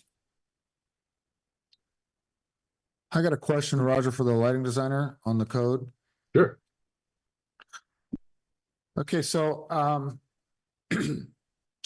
as a lighting designer, you're probably familiar with the, what is it, 4 different lighting zones? Lowest being LZ, I believe it's LZ1. And then there's, I believe that, I'm not certain, the cutoffs and the minimum and maximum. So I have questions about that, that maybe you could help us with. Okay. For the spirit of, providing the minimum, but still, reasonable. I want to talk about, potential variances, due to circumstances, that this is in, being close to the scenic highway, you know, a very sensitive area. The building code, chapter 10, it clearly says indoors, 1 foot candle. But I believe it says outdoors down to 0.2 foot candles. So all of these questions, maybe, you know, can you kind of touch on, please? Okay, I think there were 2 issues in there. The one, I'll address the second one first. The building code is very clear that along the exit discharge path, the minimum light level is 1 foot candle. If you're seeing 0.2, That's inside though, right? But not outside. There's, that is outside as well. because I didn't read it that way. You would have to bring up the code section if you know, I mean, if there's something that you didn't read that way, I can talk to it specifically, but I'm familiar with that code section and it definitely includes the exterior as well. Okay, maybe you could talk about how, you know, since this is, my guess is that the DSA, you know, it's kind of one size fits all everywhere, and they don't come across schools right next to the ocean very often. And so, in my opinion, would you agree that, have you been to this site? Do you know this area? I've been. I have, and I night- stayed at down night? there past dark so that I could see it at night. Yeah, Okay, so- Shannon's done some light studies at night. And- Sorry. In your professional opinion, would you consider this, who are the, IES, would recommend this area to be lighting zone 1, which would allow for the lowest level? I do agree with that. You are now technically in lighting zone 1. Okay. When we started this project, actually you weren't, but the code changed in the middle of that, and the way that those zones get redefined, you are now in lighting zone 1, and having been there, I agree. Lighting zone 1 is appropriate. So what would be the minimum and maximum that IES would recommend for this situation? Well, the IS doesn't make recommendations about code levels. That's entirely up to, that's written into the California Building Code. No, I get it, but back, you know, DSA doesn't come across putting, I don't know how many schools are this close to the ocean in the world. So this is definitely not a normal situation for DSA to dictate, you know, as to what, and not even consider any kind of variance. So I would think that since the IES has a standard recommendation of light level in a situation like this, that at least the DSA should, you know, be able to consider, you know. You know, as someone who works with DSA and has to deal with their comments all the time, I'm incredibly sympathetic with you. Hmm. And I wish that there was able to be a common sense approach to code requirements, but that is definitely not my experience dealing with DSA plan checkers. Their primary goal is, and I'm sure if someone from QKA was here or one of the structural engineers, they could tell you even more. I can tell you too. Their primary goal is the safety of the children in the school. And they take a very strict interpretation of safety codes. I really don't see any variation when it comes to safety. If you're making it more stringent, they're okay with that. If you're trying to back off on safety, I can't imagine a DSA Well- would be sympathetic. Yeah, Yeah. I just, There's if I no, may, there are no studies that say brighter light equals better safety because it's essentially relative. I do have the let's see, article, I believe it's chapter 10, 1008.2.1 illumination level under normal power. That's, Am I at the right section? you are, yeah. Okay, so it does say, talks about while areas are occupied, and then underneath it says externally illuminated walking surface shall be permitted to be illuminated to not less than 0.2 foot candles and not 1 foot candle. Am I reading that wrong, or is there something? Are you looking at an exception? Pardon? Does it say exception? And then you're reading through that? Yes, I think it's under, yes. Does the exception say for auditoriums, theaters, concert halls, etc.? Well, it's unclear how it was, to me, how it was written, but it's very clear, I mean, I guess what you're saying is it's only exterior walking surfaces around auditoriums, theaters, concerts, opera halls, and Right, similar. so the that section what that you're looking at says the means of egress illumination level shall not be less than 1 foot candle at the walking surface. That's the code. And then immediately after that, they give an exception. The exception is specifically for something like a theater, because it seems to be the only area that's recognized within the code that if you have 1 foot candle on all the time in a theater, you're really going to mess up the theatrical experience. Well, it clearly says external Right. lighting. It's outside. It's not inside. can you tell me what the code, I can pull it up and share it with everyone if that helps. 1008.2.1 illumination level under normal power. Is that CBC? Is that? California Building Code, yes.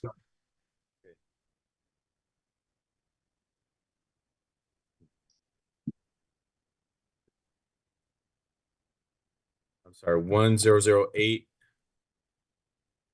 One more time, please. 0.2.1. CBC. Okay, let's see. Drag that over. Can we all see that okay?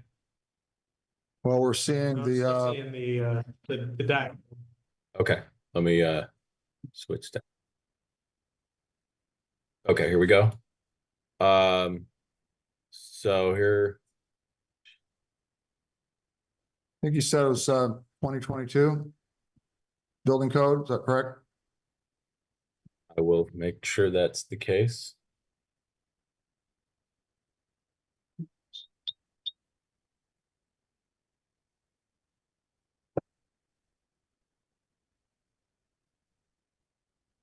Okay. Roger, you should, scroll down a little bit. I usually use the one called upcodes, although ICC digital. Does that, probably how's have- that, does that, this one here? No, that's. Go down a little, upcodes. If you go to upcodes, sorry, go down a little bit, Roger. Okay. Down a little bit where it says upcodes, chapter 10, means of egress. That's looking actually at the California Building Code for 2022. Now Okay. scroll over to the left and scroll down to means of egress illumination. Yeah, there you got it. Then 1008.2. Now you can go down a little further, and the section he's reading is that one.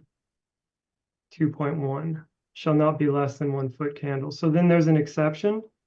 The exception is specifically for auditoriums, theaters, concert halls, etc. It's counterintuitive, though. Actually, if I may, But- that was a question I had because I walked around at a couple of spots down towards Mountain View and San Jose, and they were completely illuminated with very soft bollard lighting. It was very easy to see. It was very easy to see people approaching me. And I guess I'm wondering why, you know, and none of it was terribly intrusive. So I'm wondering, have you looked at, and I understand it has to comply with code, but I'm assuming all these other places do too. Have you looked at similar examples of other places that actually have put this kind of lighting in place that is sort of a lower, you know, designed to be less intrusive at Well, night? I don't think there's any doubt that we've lowered the original light levels to what's acceptable to the MCC and the coast. I guess what I'm getting Yeah. at is placement also impacts how these lights function. And so I'm wondering if there's still some creative ways, you know, in terms of placement that you can maximize how well these lights work. I don't know, Shannon, could you speak to that? Back to interpreting that code, chapter 10, whether it's 1 candle, 1 foot candle, or 0.2 foot candles. I believe that if you look at the IES table for lighting zone 1, that their recommendation is down there in the same area, I think with a maximum of trying to go off memory. I think it was a maximum of 1 foot candle. But you should have all that information. Is that true? The IES's recommendation. I guess I'm just trying to emphasize that, you know, in the building code, when they call out external walkways shall be allowed 0.2, that kind of, it really, you know, blends with IES recommendation for the specific lighting zone 1. And, you know, this is one of the only schools around the world that are so close to the ocean. So this is very specific. And I think that this should be, it's my understanding, I know, Roger, you said that the California Coastal Commission has already approved this. Maybe I misunderstood Camille, but I understand Camille told me that the California Coastal Commission hasn't even looked at this yet, this lighting plan. So if everybody agrees and puts the reasonable request of having a variance or interpreting whichever code you want to look at, and just have DSA bless it because of the special circumstances, that if we could get the required lighting down to 0.2, then we're going to have a whole new scenario and less busy, as your words, Roger, less bollards that could potentially get graffitied or bumped into by a car or whatever maintenance you cost over the years. I think you get it, that we want to minimize the number of bollards. And to Kimberly's point, you know, yeah, whatever optics can be used so that whatever light is determined, the optics that are used can do that spread. Because in reality, they're not going to be on for very long. Whenever they're on, they're not going to be on. So if I go ahead. Thank you. If I may, Dan, sorry to interrupt. So that just to go back to DSA's focus, they have 3 primary areas of focus. It's accessibility, fire life safety, and structural structural requirements for the building.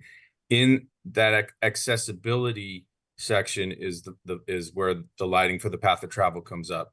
And they're very challenging group to negotiate with. I do want to mention that, and then in addition, the bollards are currently in the approved first CDP because we had to light that path of travel. Now, can it be changed? I don't know, because we work with the inspector of records for these projects, and they are very, very stringent on any changes. And I'm not saying it can't be changed. I'm only saying it's very difficult to change path of travel information. If you recall, I shared a drawing What are we talking about the lighting or the bollards, the path of travel, because the bollards are related to the path, right? And that path is DSA approved, and the bollards follow the path to light the path according to the DSA, to the code requirements. But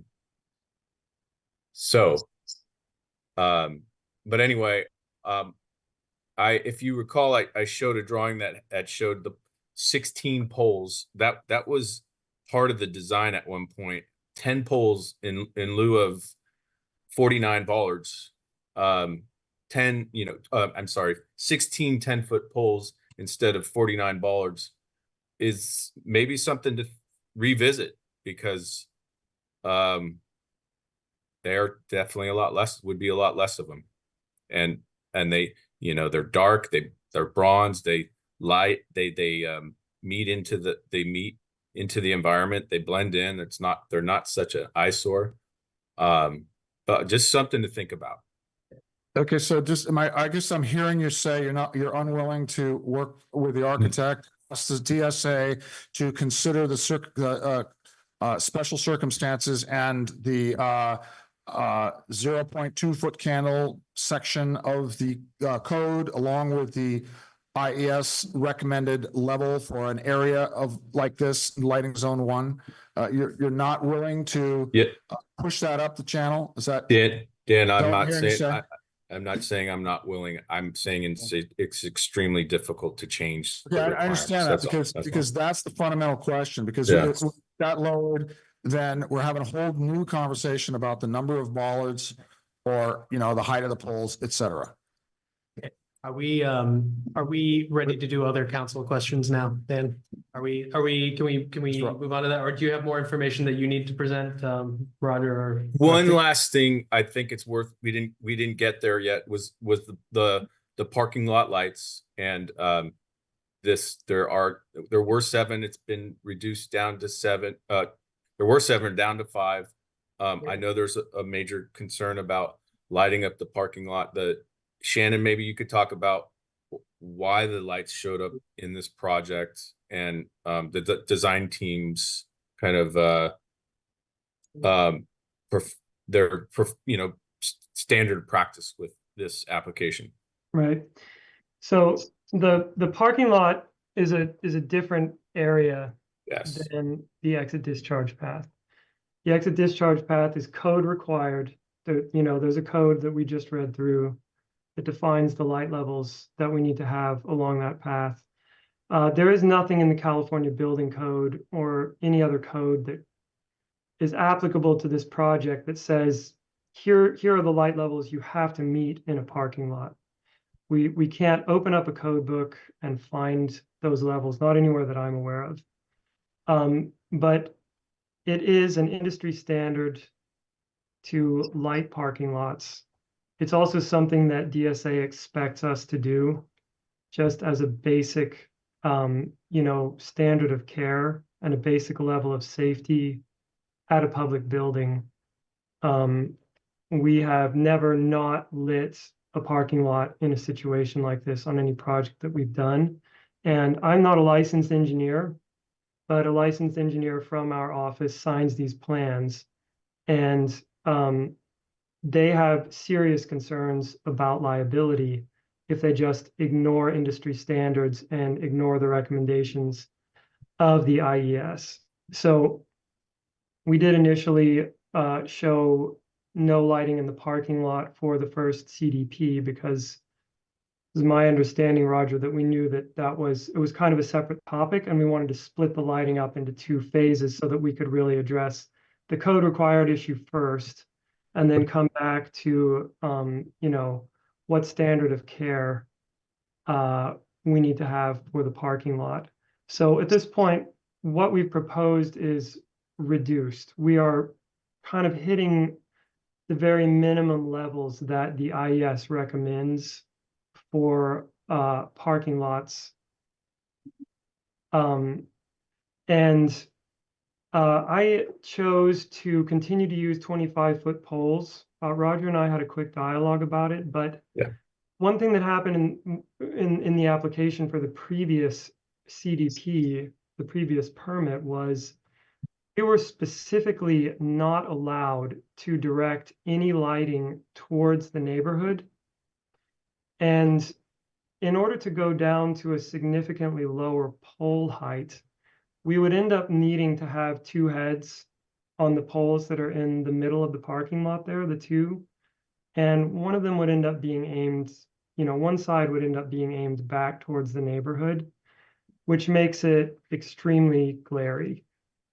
So for this design proposal, in order to have the lowest possible amounts of glare coming back towards the neighborhood, we've stuck with 25-foot high poles, we've reduced the output, and we're going to use backside shielding on all 5 of them.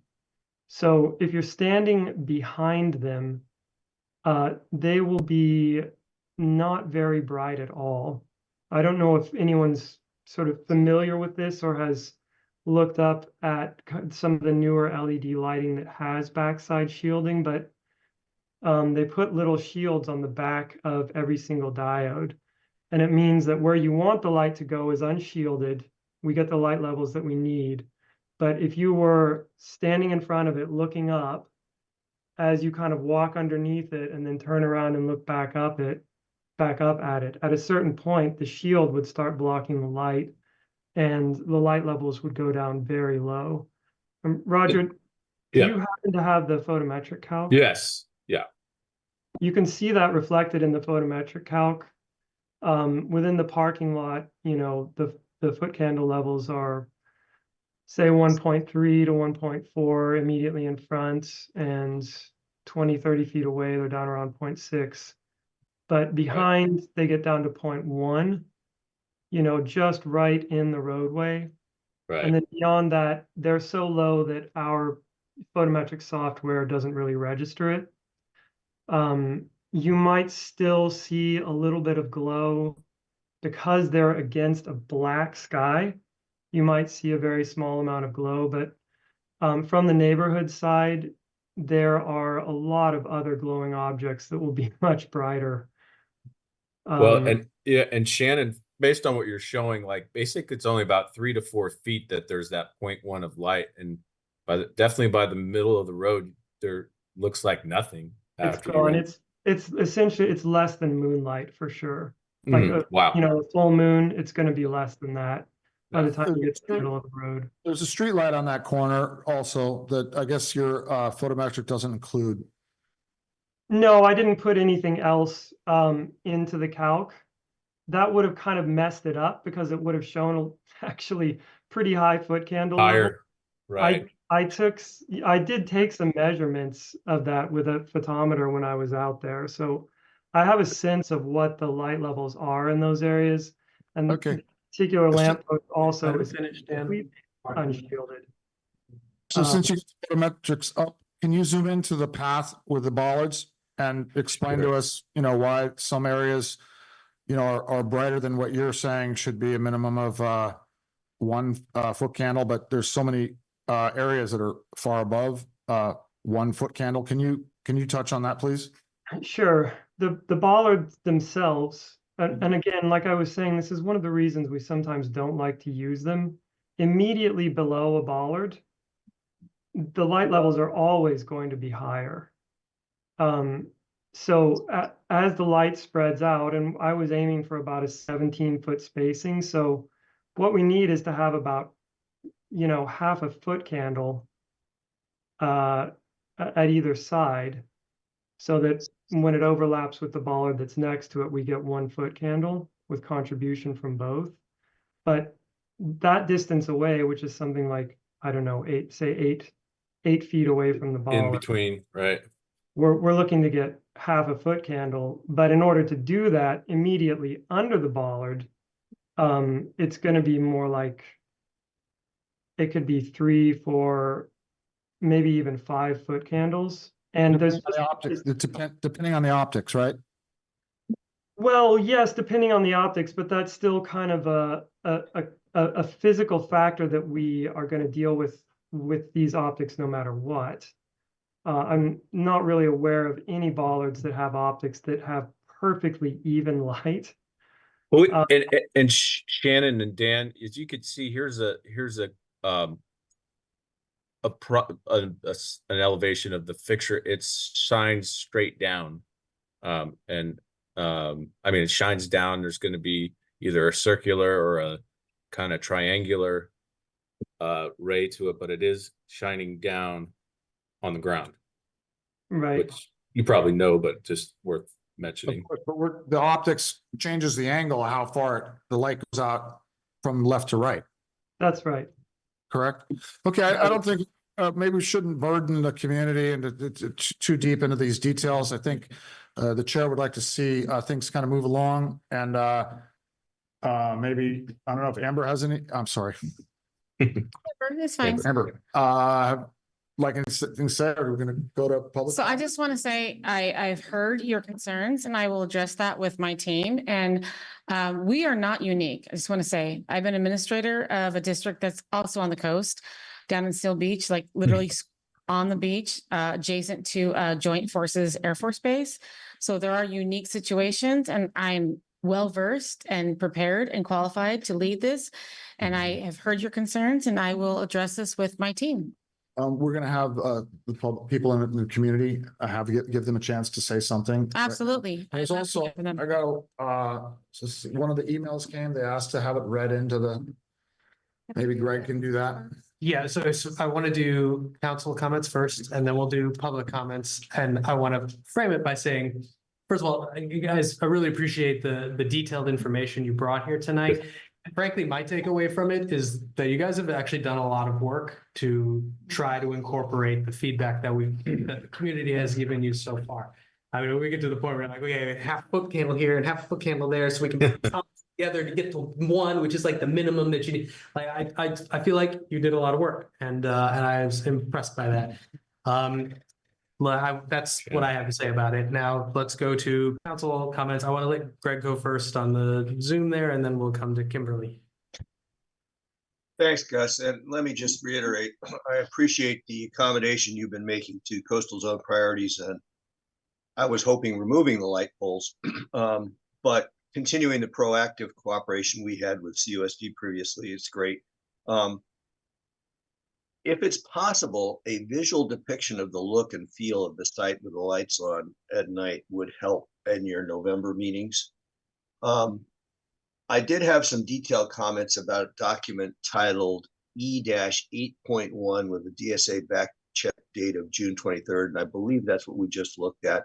And it showed a candle power of 4 in the northwest corner of the parking lot on the walkway, and what appeared to be 3.8, 2.2, 2 in other stretches. I think we just discussed that. My question is, it might be an irregular design, but can we thin that out in places and present it in November? And the major comment to me is one that Amber brought up, and I appreciate that, this fog thing, because the Farallon View School lighting situation became, I don't want to use too strong a word, but let's call it a problem, in large part because of the fog. And it's very sensitive of CUSD to recognize this. I do appreciate the comments made about working with the DSA. We've had problems with them before, and I won't go into details, but problems have since been solved at the Fairlawn View School. And I can appreciate they're hard to work with. I do question the use of industry standard, however, because that could merely be based on promoting the sales of lighting equipment. However, the liability issue that you raise is of note. Finally, I look forward to seeing what you're going to present in November. And for background, we had a presentation a year or two ago on dark skies by a fellow named Dr. Travis Longcore, and we can forward that to you, which explains the many harms excessive lighting causes both for people and native species, plant and animal, especially in the blue spectrum. So I would hope we would send that to you and you could understand where we're coming from. Lighting has become a serious detriment to many of the folks in the neighborhood and their ability to sleep, and the fog is really something we need to watch out for. So thanks for that. Thank you, Greg. So I'm sorry, part of clarification. So is someone going to send me a presentation? Did I hear that? Yeah, I'll do it. Okay. Oh, yeah, for Travis Longcore, yeah. It'd be nice that that could get all sent also up to DSA. Be great, yeah. Thank you very much. Kimberly, did you have? Yeah, I have just a couple of things. One of them was Greg's thing about industry standard, which I agree with wholeheartedly. It's often driven by industry need versus, the industry's marketing versus what the actual need is. So I was still trying to think creatively about the path lighting. Are any sections of the path covered? Because one of the places I looked at actually had covered paths. So that means that the lighting falls underneath this. There's no cover. There's no, could we possibly consider that to mitigate some of the lighting? No.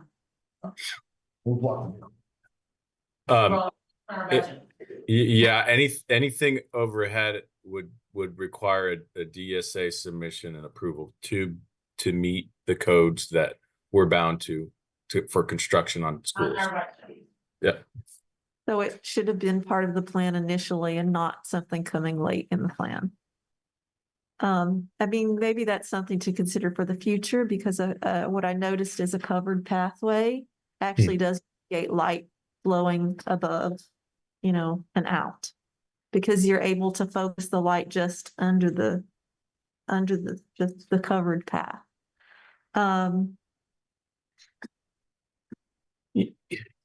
My other question has to do with maintenance of the lights, and not necessarily the path lights, but whatever the parking lot lights ended up being like. And it sounds like there's some leeway to figure out how you can make that work, and it sounds like you're doing that.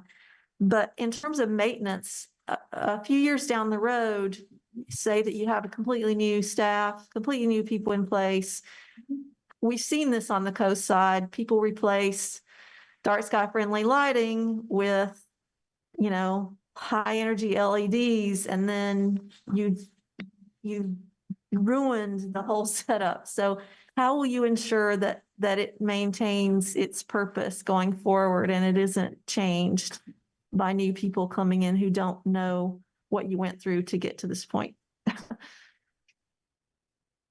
I can answer that, but well, we could start by some making sure that we do have some attic stock for facilities to work with in the event that they do need to replace these lights.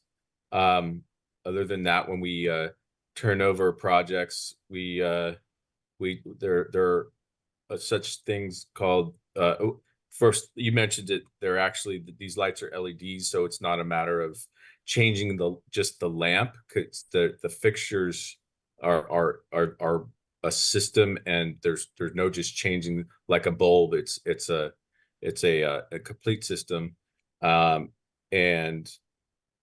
so we could just raise that level of information to facilities to make them aware of it.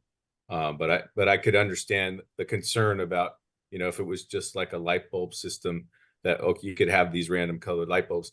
That's not the case with LED fixtures. And they do have they are more durable and last longer than I can answer this question. fixtures. Simply put, you bring up a great concern. And really the only way to ensure that we are being good neighbors and partners is through board policy. And I do have my board president here, Kimberly Hines. And so in order to ensure that beyond me, beyond my staff, that we are maintaining these standards and criteria is through board policy. That's great. That's great. Because, you know, there are warmer LEDs versus blue rich LEDs. Which brings me to another question. In the light fixtures that you showed us earlier, the tall pole with the downward facing, the one in the middle, those look very similar to the ones that Seton installed this year. And they're great, except that if you happen to be below the line of sight, unfortunately in Moss Beach, if you drive by that property, and the property's on the hill, the lights are extremely bright and the light flows out and down the hill, even though it's covered from above. So it really matters what kind of light is in that fixture and how the shielding works, because having the right fixture, but then having a bright blue rich LED in the fixture sort of nullifies some of the benefit that you're seeking. Does that make sense? We're planning to use 2200 Kelvin color temperature.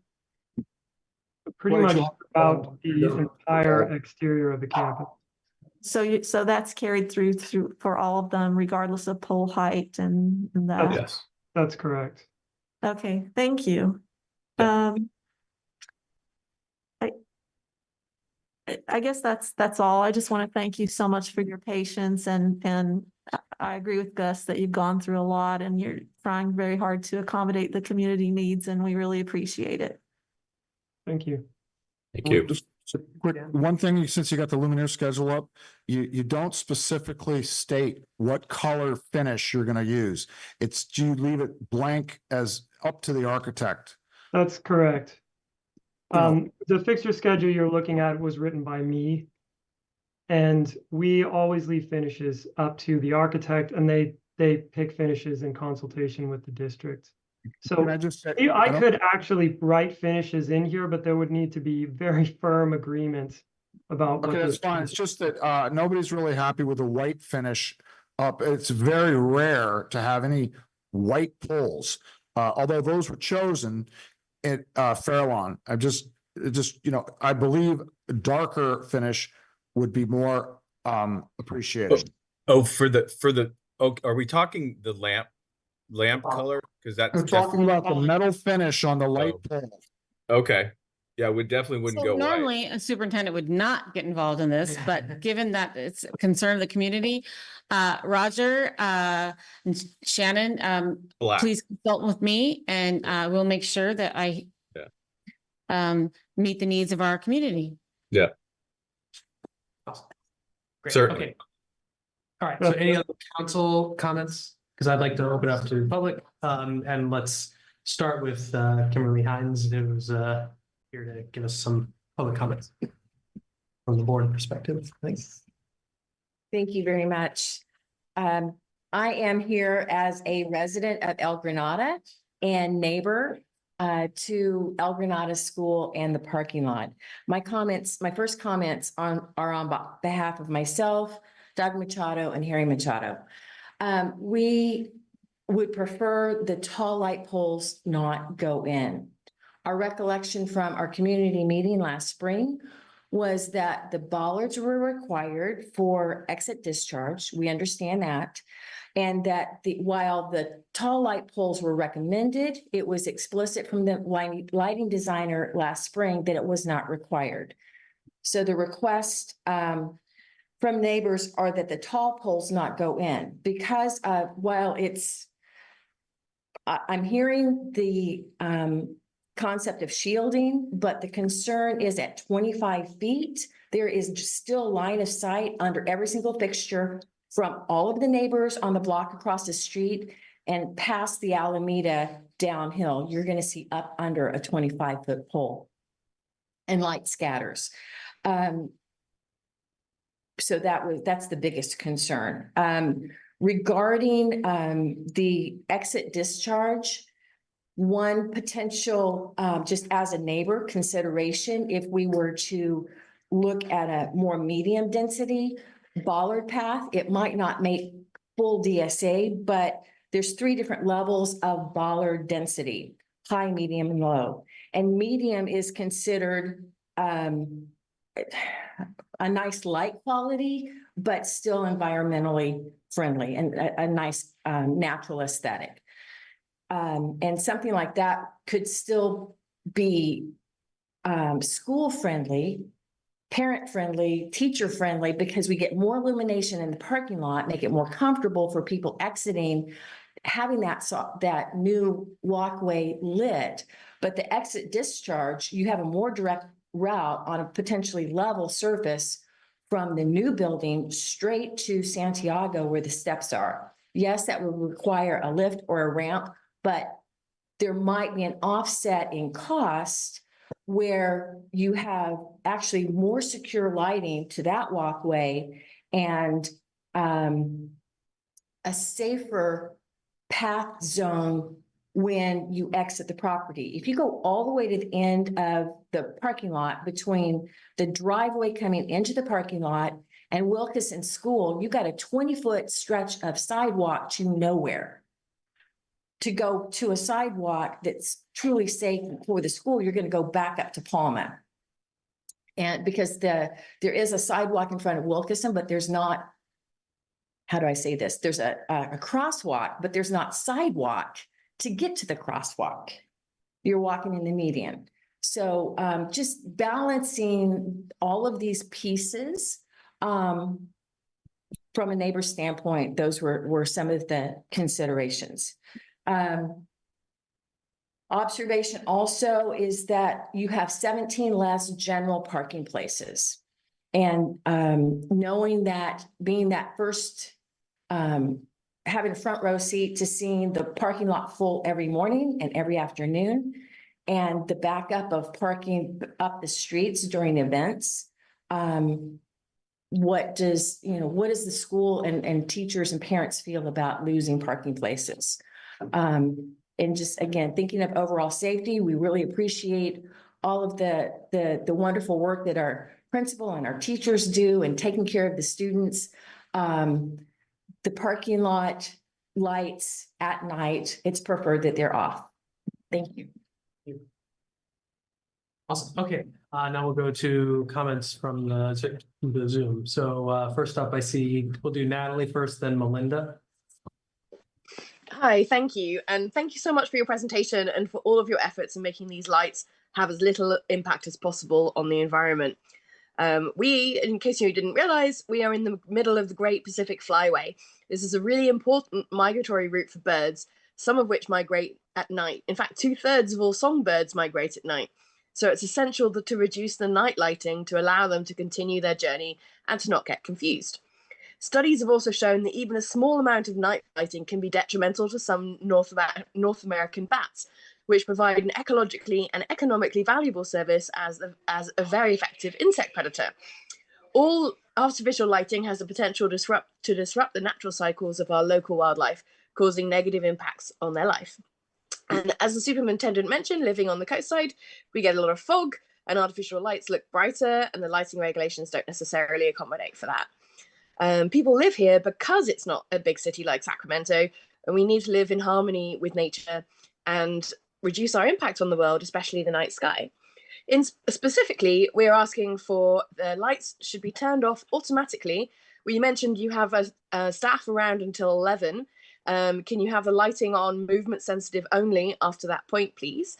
The lighting needs to be shielded from the top, which I see from your plans you've actually done a really good job of, so I appreciate that and appreciate all of the efforts you've made for having the back shielding implemented as well. The warm or yellow lighting is better than cold lighting, so we would request no cold or bluish lights. You did mention bronze lights for the bollards, which we appreciate, but I also want to make sure that you're thinking about that for the car park lights as well. Low lights are better than the tall lights, so we appreciate your efforts in adding the bollards and in thinking about adding shorter poles into the car park. Please use dark finish for metal lights, light fittings, so that we can avoid reflecting the light back out into the environment again after you put so much hard work into reducing the lighting impact at all. And finally, just because it's so-called industry standard to flood the night sky with artificial light, it doesn't necessarily mean that we have to do the same here. We can do better. We appreciate you. Thank you. Thank you, Natalie. Melinda? And then Steve next. Thank you. I so agree with what Natalie had to say. And also I agree with, actually, I also wanted to thank you. I know that the school has done a lot of work and the architects have been done a lot of work to work with the community and the MCC. And I have to say, as an El Granada resident, I really, really appreciate that. And thank you so much, Amber, as well, for being so considerate of the community.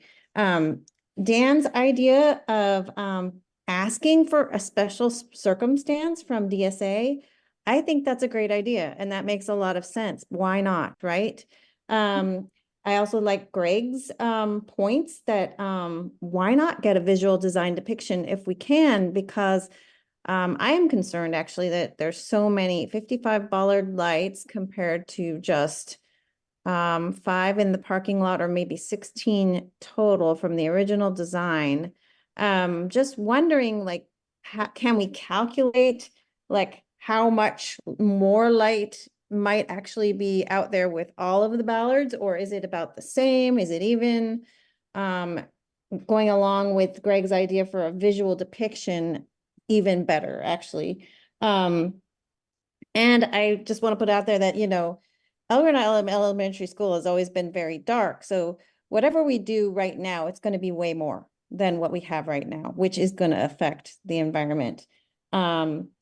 So my question is about how do we my question is, how do you calculate the difference between what you originally proposed with the tall poles and the ballards? And the second thing is just like, out of respect for the Pacific Flyway Zone, bats, marine life, and other land life, and including humans, I appreciate everybody taking the lighting into consideration.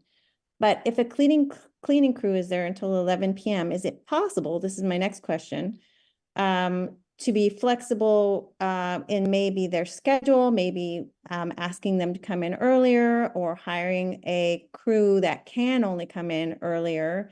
But I also like Natalie's idea of the motion sensitive lights at the time that they're there, so that all those lights don't have to stay on until 11 p.m. or even just the parking lot lights.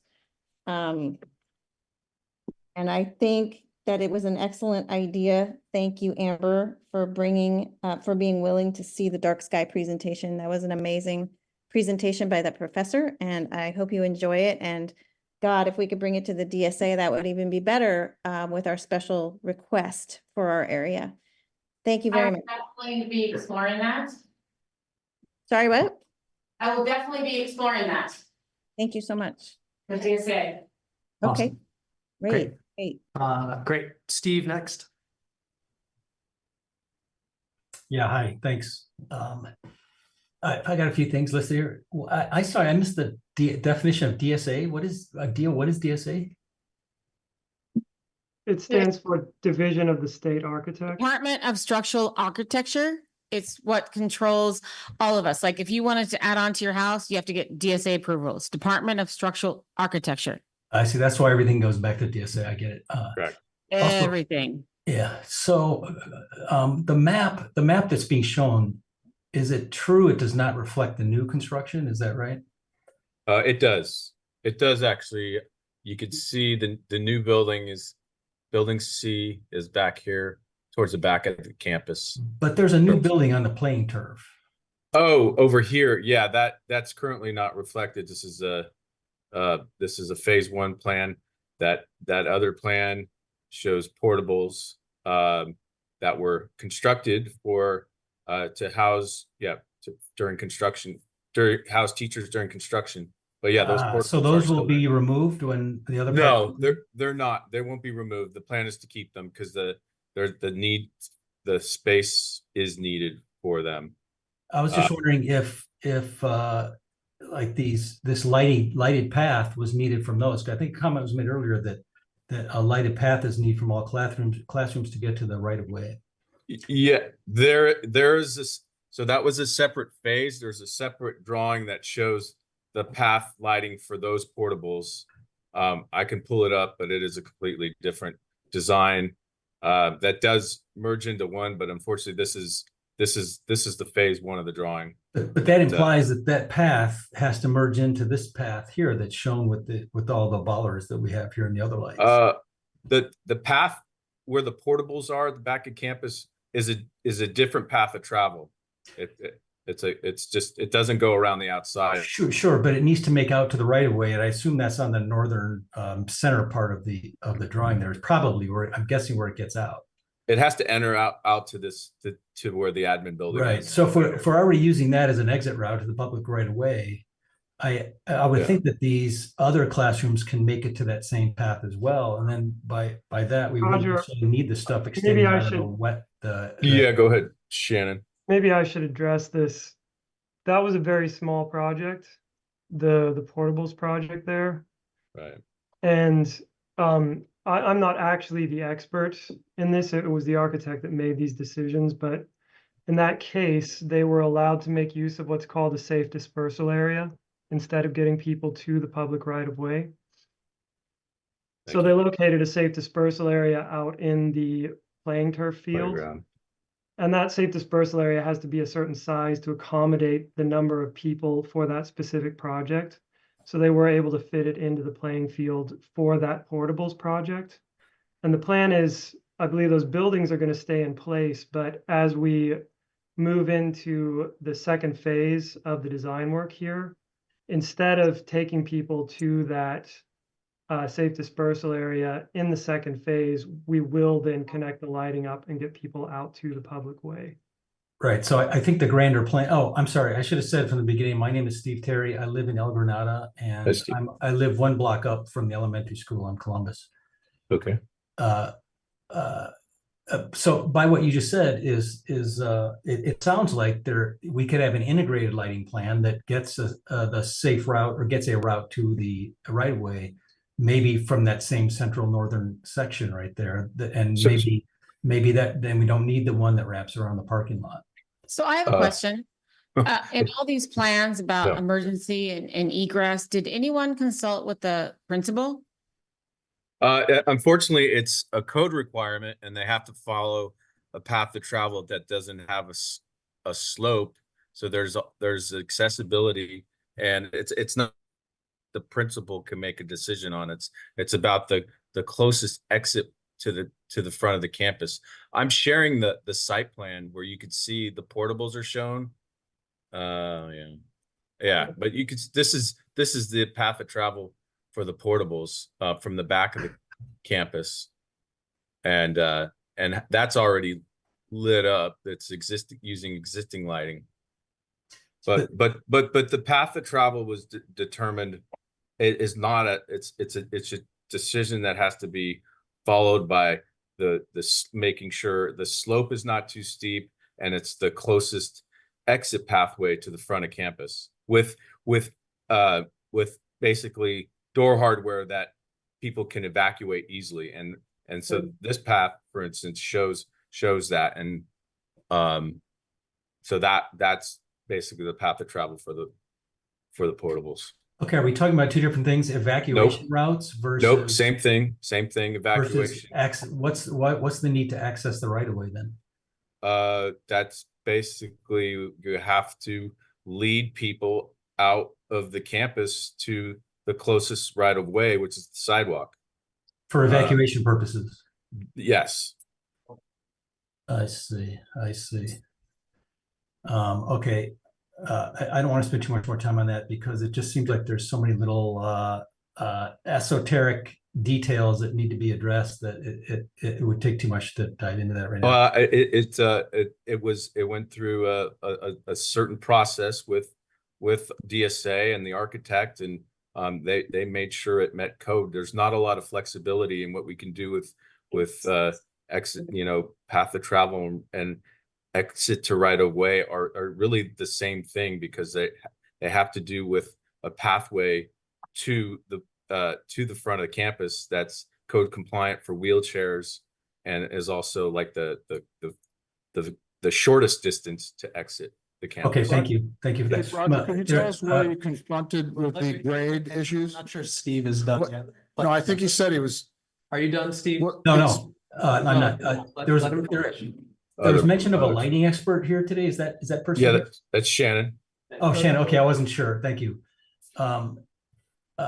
So going back to the code requirement for light level for the classroom, the 0.2 foot candles. And oh shoot, I just had that up here. I can reopen Yeah, it. but yeah, you have it in front of you, I think, but yeah. so it listed I wanted to quote off it. No, I lost it. It was a 0.4. You mentioned a 4 candle or 0.4. Remember that. Dang it. But it listed what the exception use was for 0.2 foot candles. That's what I want to point out. And it talked about assembly. Was it here? And a few other things. It was from the code section. Oh, that we had up earlier. Auditoriums and all that. Oh, there it is. I got it now. It listed as the exception auditoriums, theaters, concert, opera halls, or similar assembly occupancies.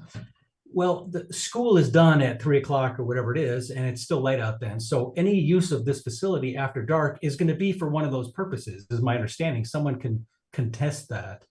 But I think the use of that would be just for that, auditoriums, theaters, assembly occupancies. And so if that's the case, then I think it fits under this exception. Okay. And I think it's worth exploring that whole concept, because it does look like it fits that to me as a non-expert on this, but I think you that's want worth me to considering. address that now? Well, I do want to say that we do have an after-school program of daycare that goes until 6 o'clock.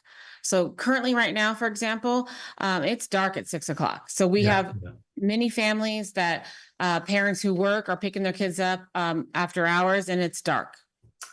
Daycare, right? I wasn't aware of that. Thank you. I want to tell you, I very much like the 2200K call outs on the lighting. I really like all that on all the lighting. Also, there's street lights too along the parking lot. There's a couple of street lights, and I just wonder if that lighting was factored into the foot candles. I guess the illumination measurements, the foot candle measurements that hit the pavement. Maybe the lighting can be reduced because you're already getting contribution from the street lights themselves. So that's something to keep in consideration there.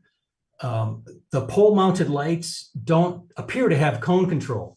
Now you talked about backside shielding. I'm not familiar with what that is, but that sounds really cool. And your foot candle numbers are very impressive on that one drawing you brought up. That drawing didn't appear to be posted on the agenda, but it's really neat. If I could get out, that would be nice. But the light fixture you show on the drawing, light fixture you showed there for what is it? The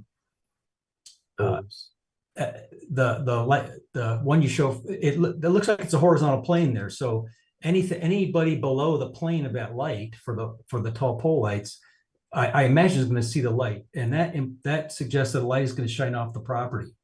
And so I'm just wondering if you can put cone control on those lights, if it's decided to use them at all. I very much like the idea of not using them, as was suggested before. I'm very much in favor of not having these parking lot lights. But if you're going to spec them, at least there could be cone control on those lights so that they cannot shine off the property. And also in lights generally, is there any planning, to the lighting expert, I guess, Shannon, is there any plan to do any luminance measurements from the lights, say luminance measurements from the property line? One thing we've had issue with on other properties with lighting is light shining off the property.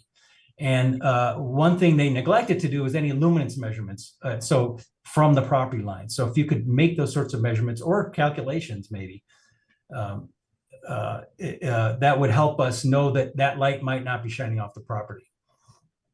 Is that sort of in the books at all? We can approximate it with the calc, Roger. I'm not sure if I showed count points going beyond the property line. On the photometrics? Downhill side, no, I didn't.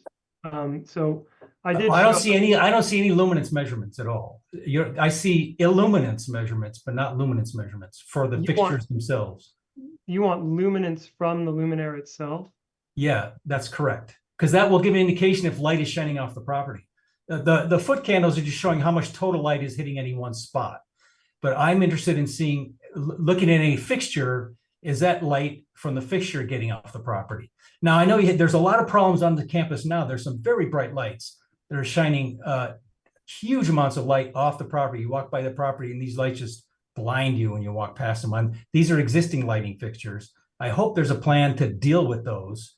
That was mentioned in our last meeting a year ago, whenever it was, 6 months ago, I don't remember. That was mentioned and it was said that'd be dealt with. That hasn't been dealt with yet. And those things are really bad. But yes, if you could include luminance measurements in any of your fixture calculations, that would be really good. Or at least validation checks or something when these lights are in.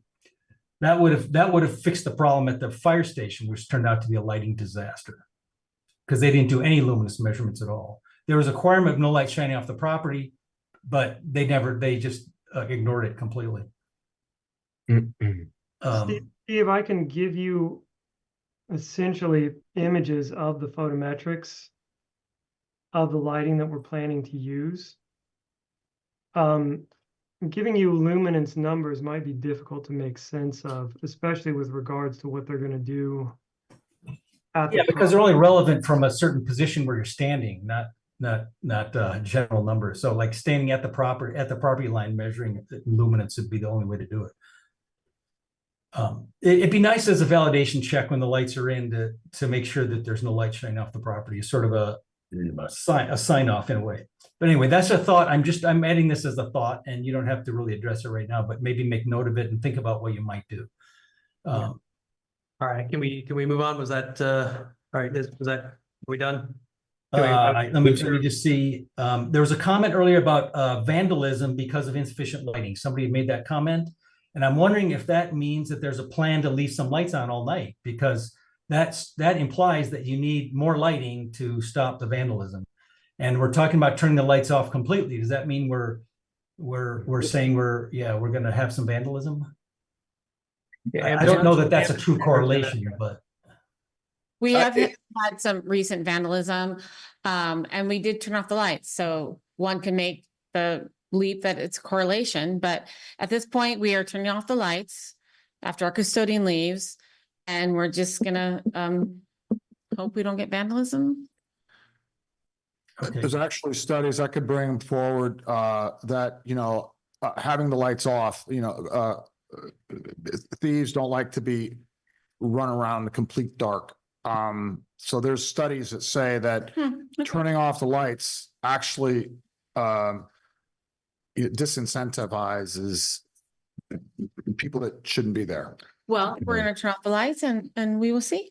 Well, I on that note, I must bring up, we did have some people wandering the campus and the construction site on Saturday morning at 3:30 a.m. because we have security cameras there to show it. So it does happen. There is activity.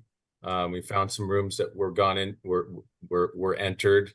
Nothing was taken, but it did occur recently, so it's worth mentioning.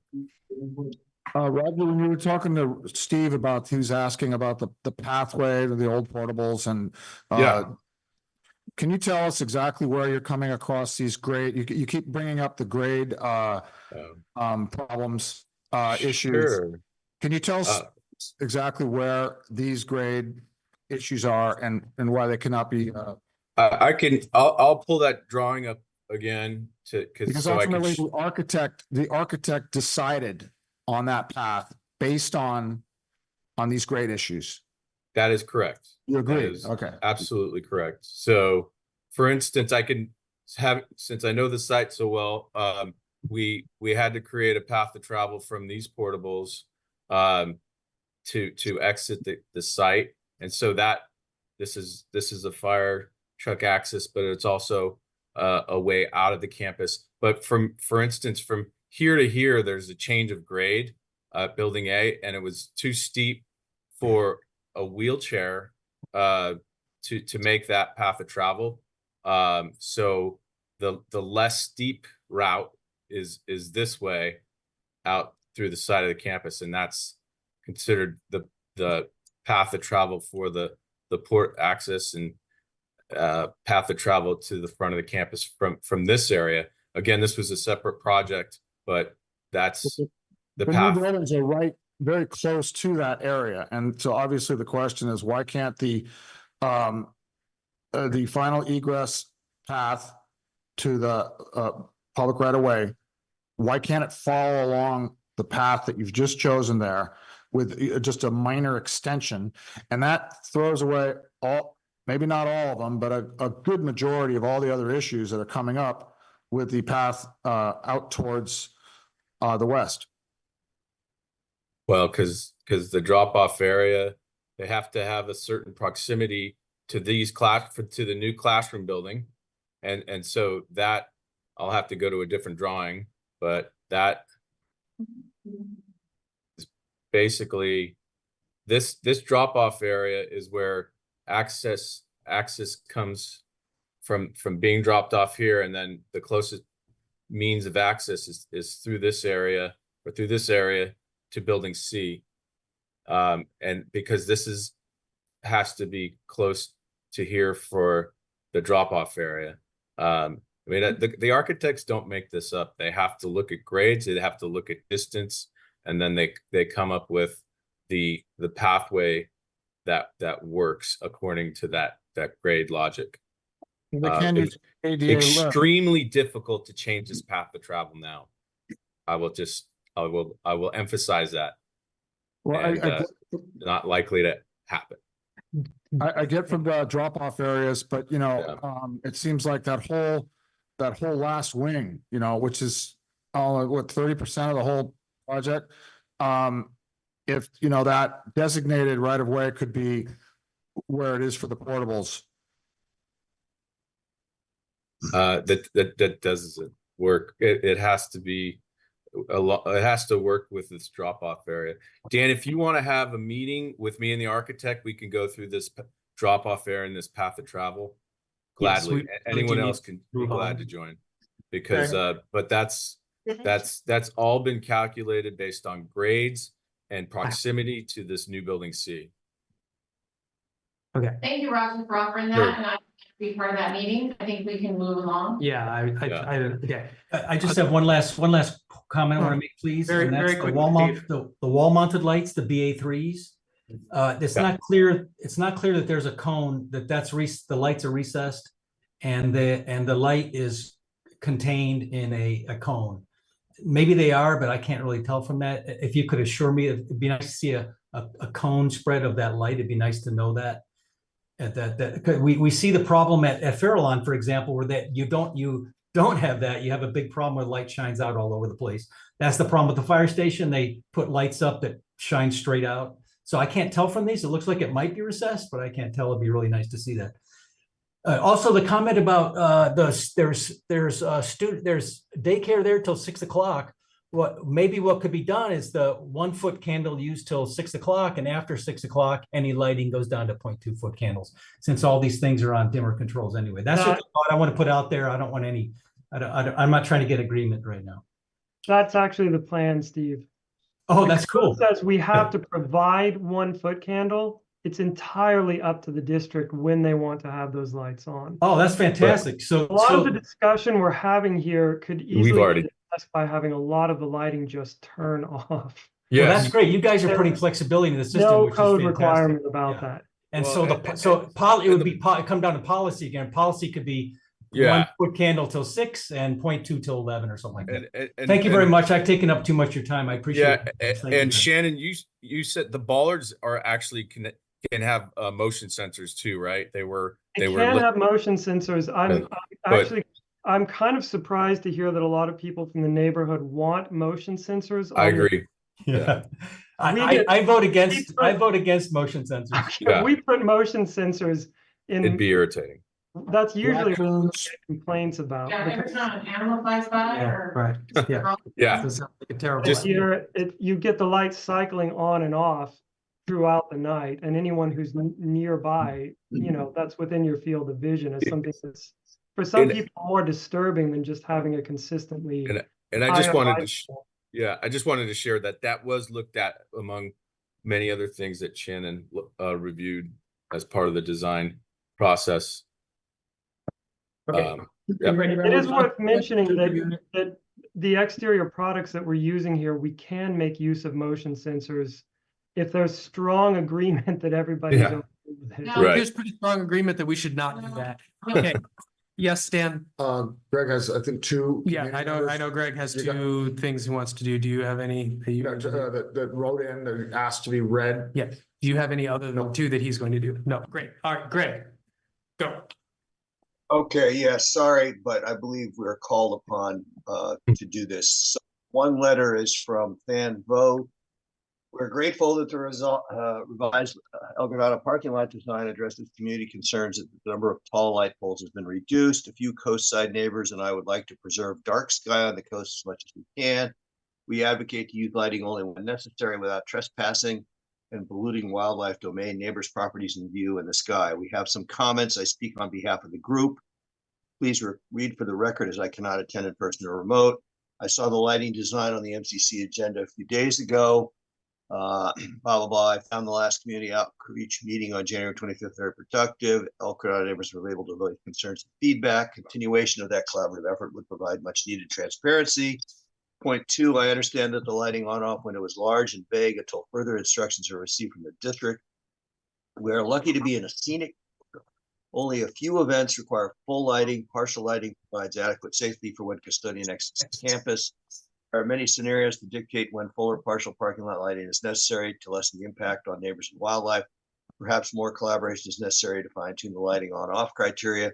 Can we please confirm that bollards and parking lot lighting will be off 30 minutes after campus is no longer occupied? Point number 4. At public outreach meeting in El Granado School last spring, the lighting designer said the tall poles were recommended but not required. I believe this point is moot, but he said current plans show 25-foot poles. And he goes on to oppose them and recommend shorter poles, which are nightlife friendly. And I'll skip the pleasantries. There is one other letter that we just received.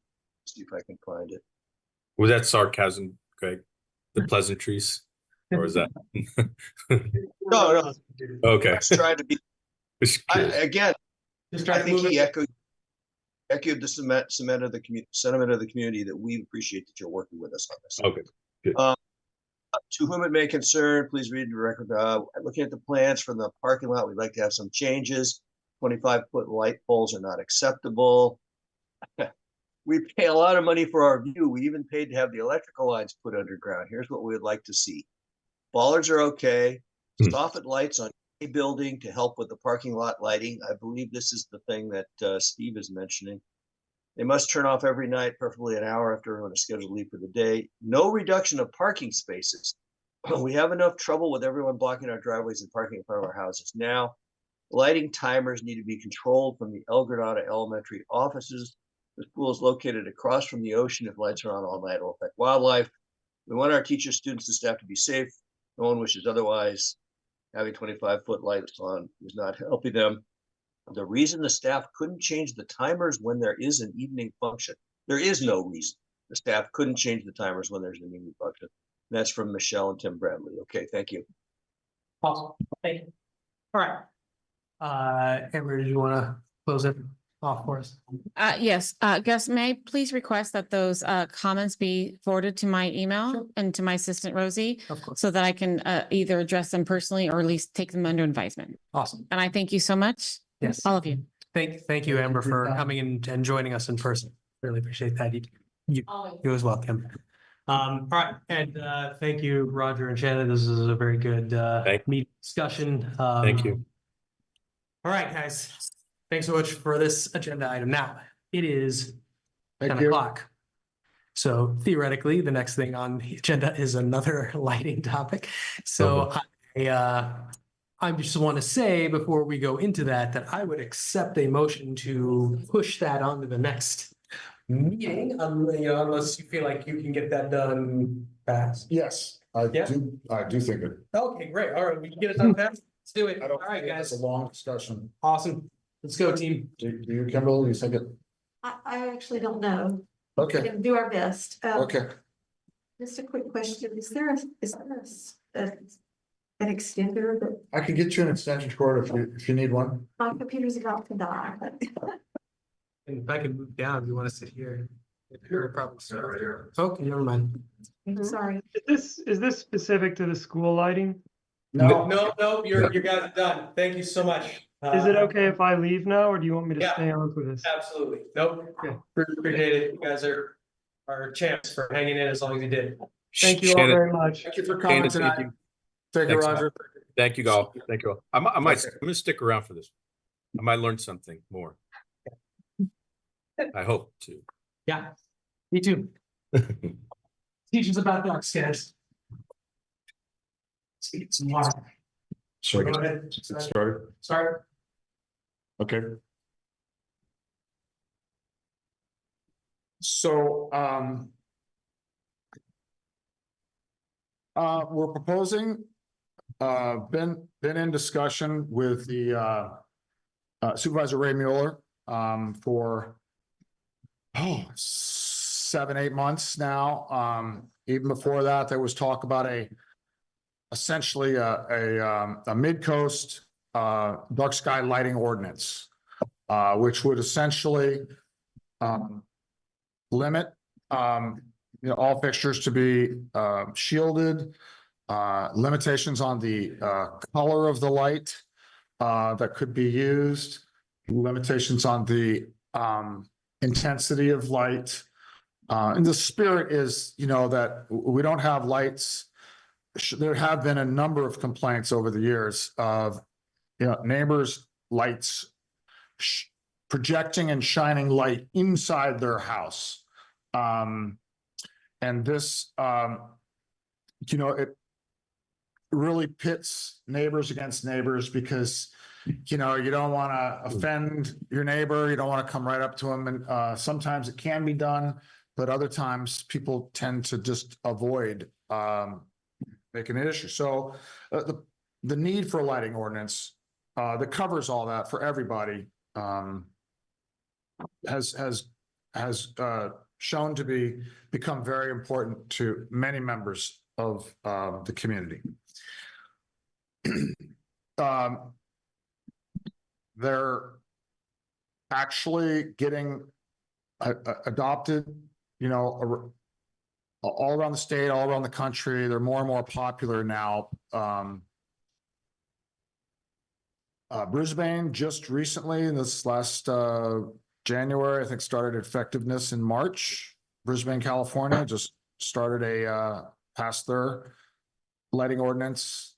I understand Palo Alto's working. Cupertino already has one. Monterey, Malibu, Santa Cruz is working on theirs. Tonight, Los Altos is having a meeting specifically on their advancement of their lighting ordinance. So anyway,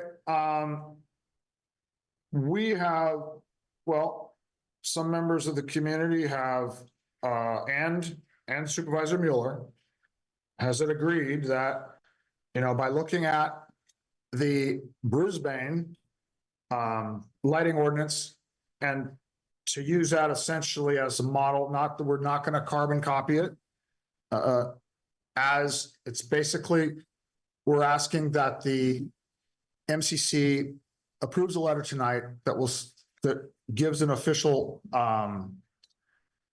letter to Supervisor Mueller so he can kind of get the whole process started with the planning, the director, and let's see. I think we do have some of these light Malibu and Brisbane. I think it's up on the website. You want to look at it. If I want to take any questions, also want to give Kimberly an opportunity. Probably should put the letter up. Yep. Greg, can you do that? The draft letter that we put together. But essentially, yes, Stating all the reasons why this is important, whether it's a health reason or wildlife, having, affecting people's sleep at night, et cetera. And just basically the ask for Supervisor Mueller to get a Midcoast community lighting ordinance in process and to advance it. We're asking that. Kimberly, you want to chime in? I don't think I have anything to add. I think the letter speaks for itself, so I'd like Okay. to hear feedback. Yeah, so through the process, I'll just add, it was actually Kimberly's idea, which I certainly agreed with, but through the process to ask Supervisor Miller to have two county offices or two county people, a minimum of 3 nonprofit stakeholders, whether it would be Sierra Club, the Autobahn, et cetera, to form a working group to kind of help this go along. So as it moves forward, I believe there will be more opportunities to ask questions, to direct how it goes. I kind of expect some probably pop-up outreach, educational, possibly some flyers, trifolds made, some literature to hand out to the community, to post on the billboards, and just to do a really good, thorough outreach, which would be part of the whole picture. So, yeah, the letter. Has everybody had a chance to read it? I don't think anybody wants me to read through it completely. Or if you do, I will. I will have read it completely in 30 more seconds. You have 30 more seconds of stuff to say. Well, I think that probably, hopefully the other MCC members had a chance to look at it. And are there any questions? I'm good. Okay. Yeah, all right. So Greg, if you want to hang on. What? Yeah, I had to stop screen share in order to access my audio control. Sorry.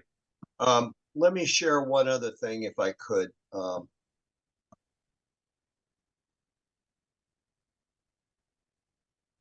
maybe it's my recent eye problems. This is Highway 1 between 9th and 7th Streets in Montera. To me, this is new. I'm told it's not new, but it looks new to me. Here is the same highway from the Moss Beach Post Office Station. The amber lights. Can you see that? Mm-hmm. This is also what's prevalent throughout my neighborhood in Montera, up and down 7th Street. And the contrast couldn't be more stark. So this is illustrative of the reason that I certainly would like these lights to be changed. I understand this is a Caltrans issue, and we know that they're going to be like working with the DSA. But to my mind, this is terrible. I mean, this just is atrocious, and it's on all night. So this goes right up there with the El Granada Fire Station and the initial problems we had at Fairlawn View. So just for reference. Awesome. Thank you, Greg.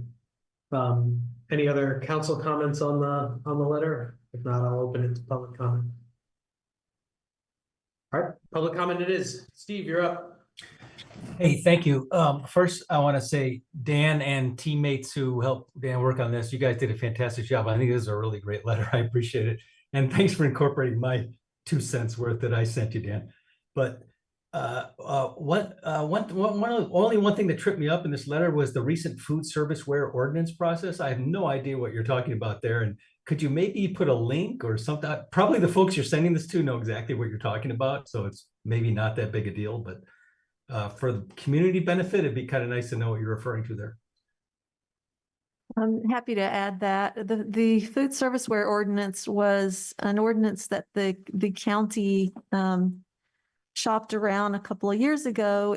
They presented here at the MCC, and it was an initiative to get all of the unincorporated areas in the county to adopt standards for restaurants and food service organizations to meet certain requirements.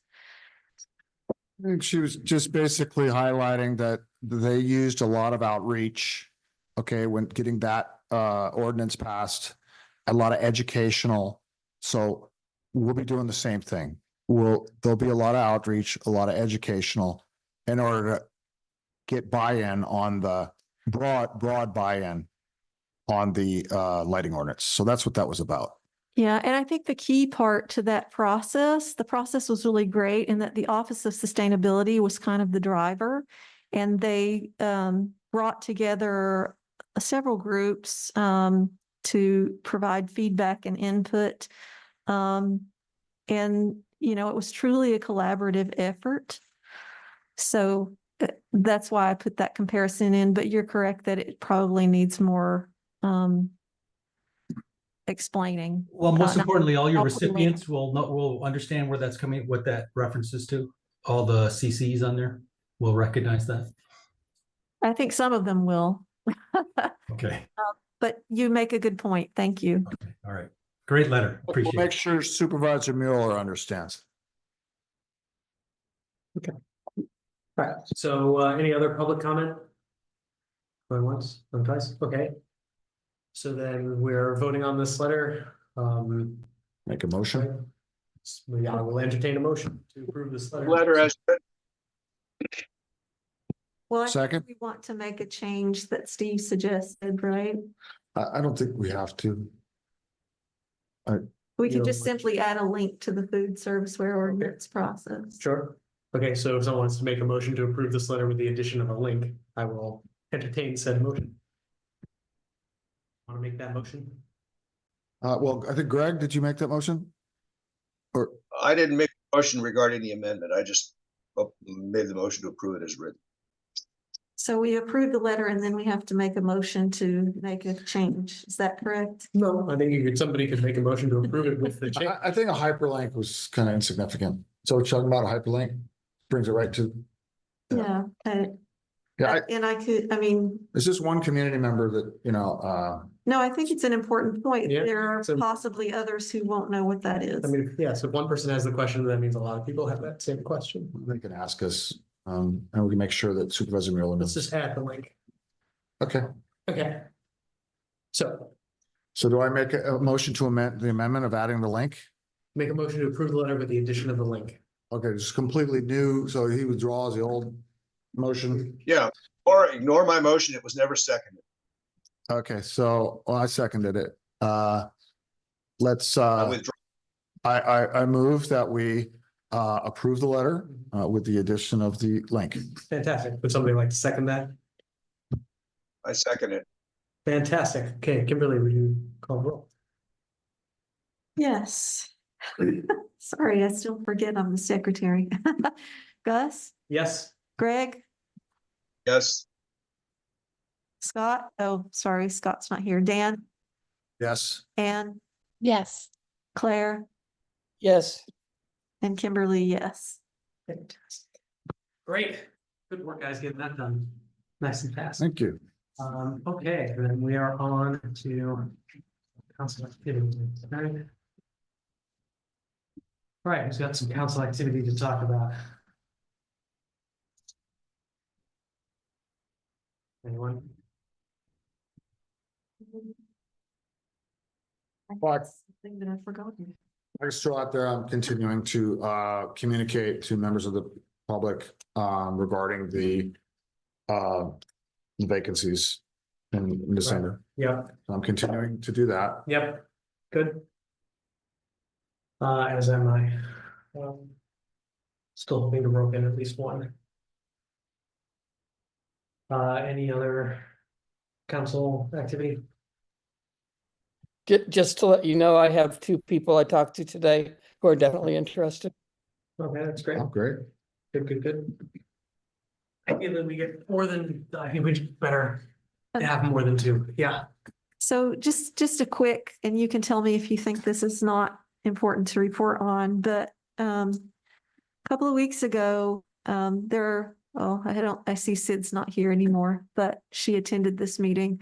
The Pacifica City Council considered they had a de novo meeting to consider the quarry. Um, Redevelopment or whatever. yeah, the quarry redevelopment project. Mhm. And long story short, they declined the appeal, which was a good outcome. And I just wanted to let you know that the Muchiete Land Trust actually reached out to me as an MCC member. And I was supposed to bring this up at the meeting that I was unable to attend. So I just wanted to let you know that that was someone who reached out to us. I'm not sure how relevant it was, other than a need to know item for the community, but then I saw some of our community members at this meeting, so I thought I would mention it. Thank you. Greg? I just wanted to discuss this, and I hope this is appropriate venue, but attending El Granada's Quarry Park thing this weekend. I don't know how we're going to coordinate this, and I'm left with a couple of questions. Did we plan to have materials? How are we going to get those if we can't spend money? I'm just curious. Is there some way we can discuss this? Because this is our last chance. Well, We haven't actually closed the bank account yet, so. When I went to the Montera Festival, I just brought a table and just put a sign, Midcoast Community Council. And, you stand next to it, and as people come up, you just talk to them and explain things. I don't think it's like we're not, well, it's kind of hard to, it's seemed to work reasonably well for me.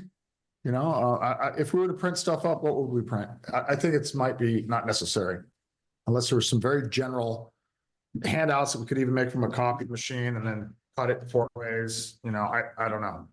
I would kind of lean on the simplest way to get it. How many? I think we had was it the Min Pen birthday 50-year anniversary? I think we got a whole box of old stuff that was never used.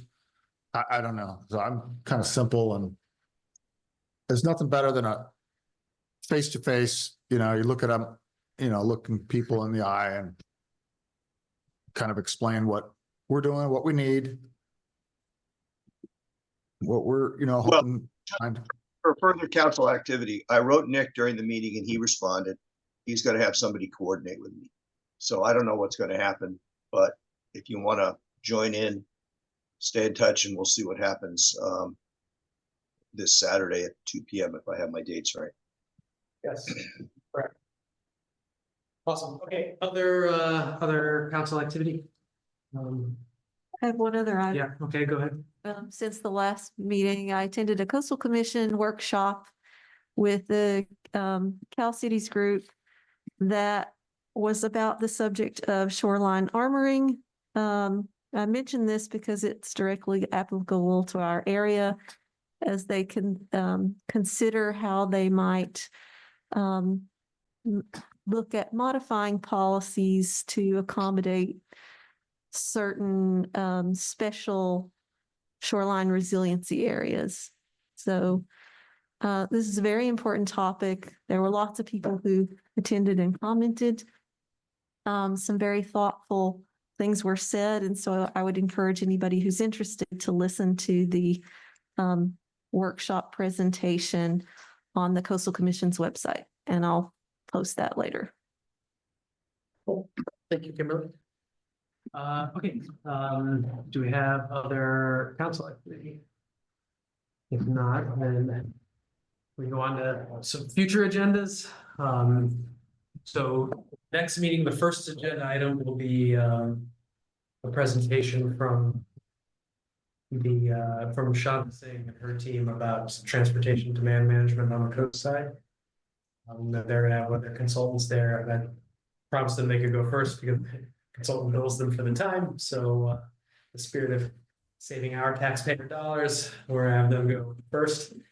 But we obviously still have, we have MCC communications policy still to talk about. We have stormwater at some point to talk about. Potentially Big Wave. I reached out to that contacted about Big Wave, have not heard back, so we might want to think about other people we could reach out to about that. There's I would this- use the ones I sent you, Gus. Sorry?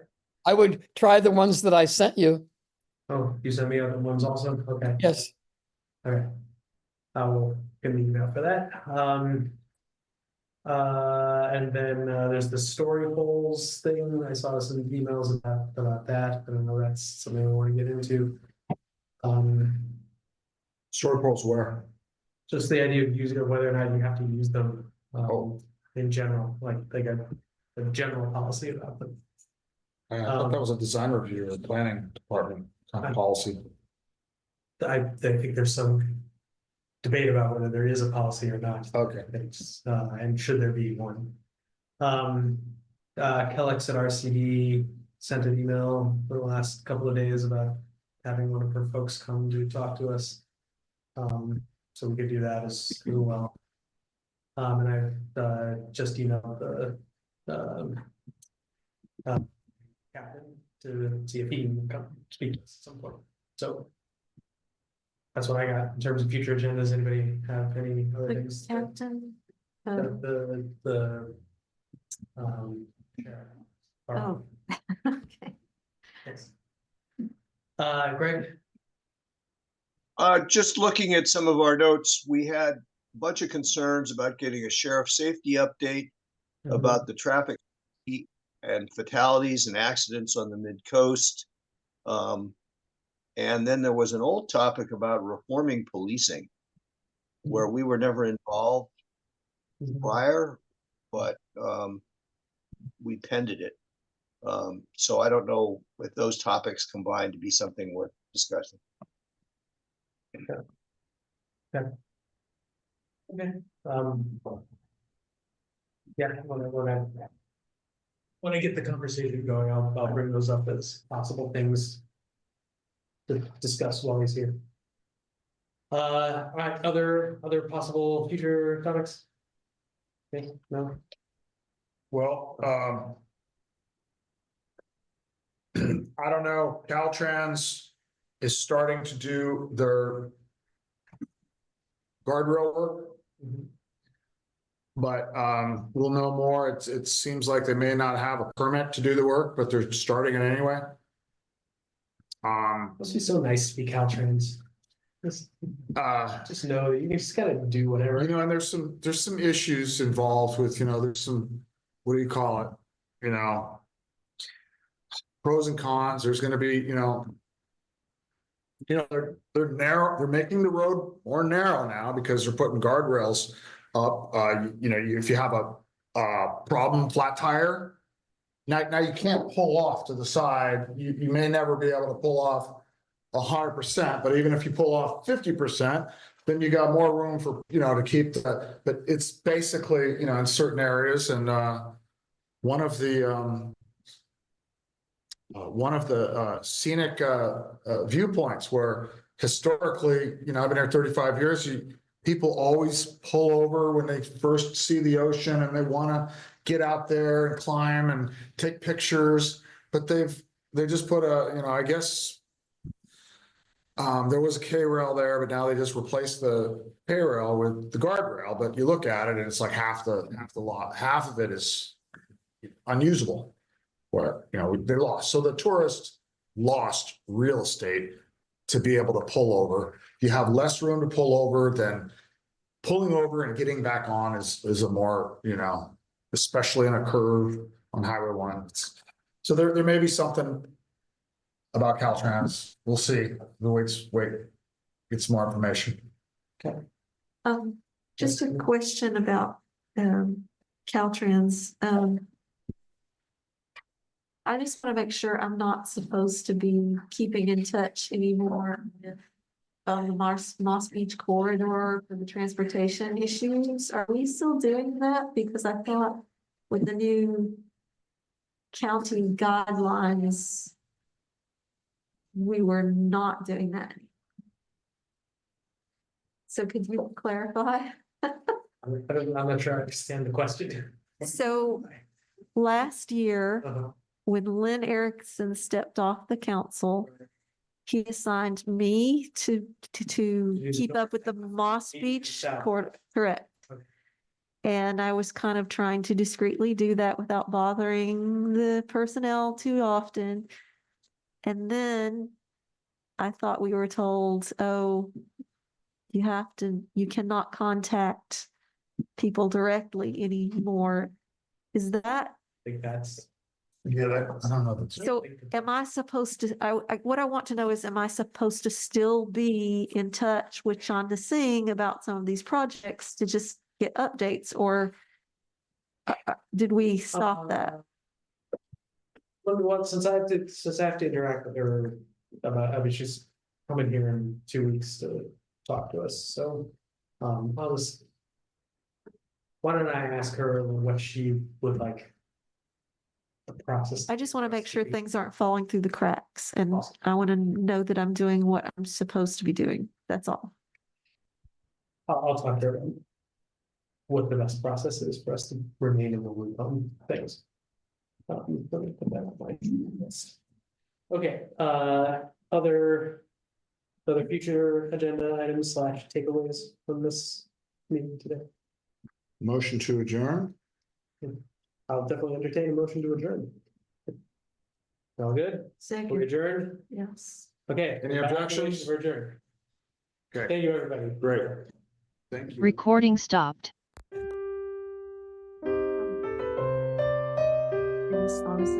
So for the next meeting, is there a topic to discuss this bank thing?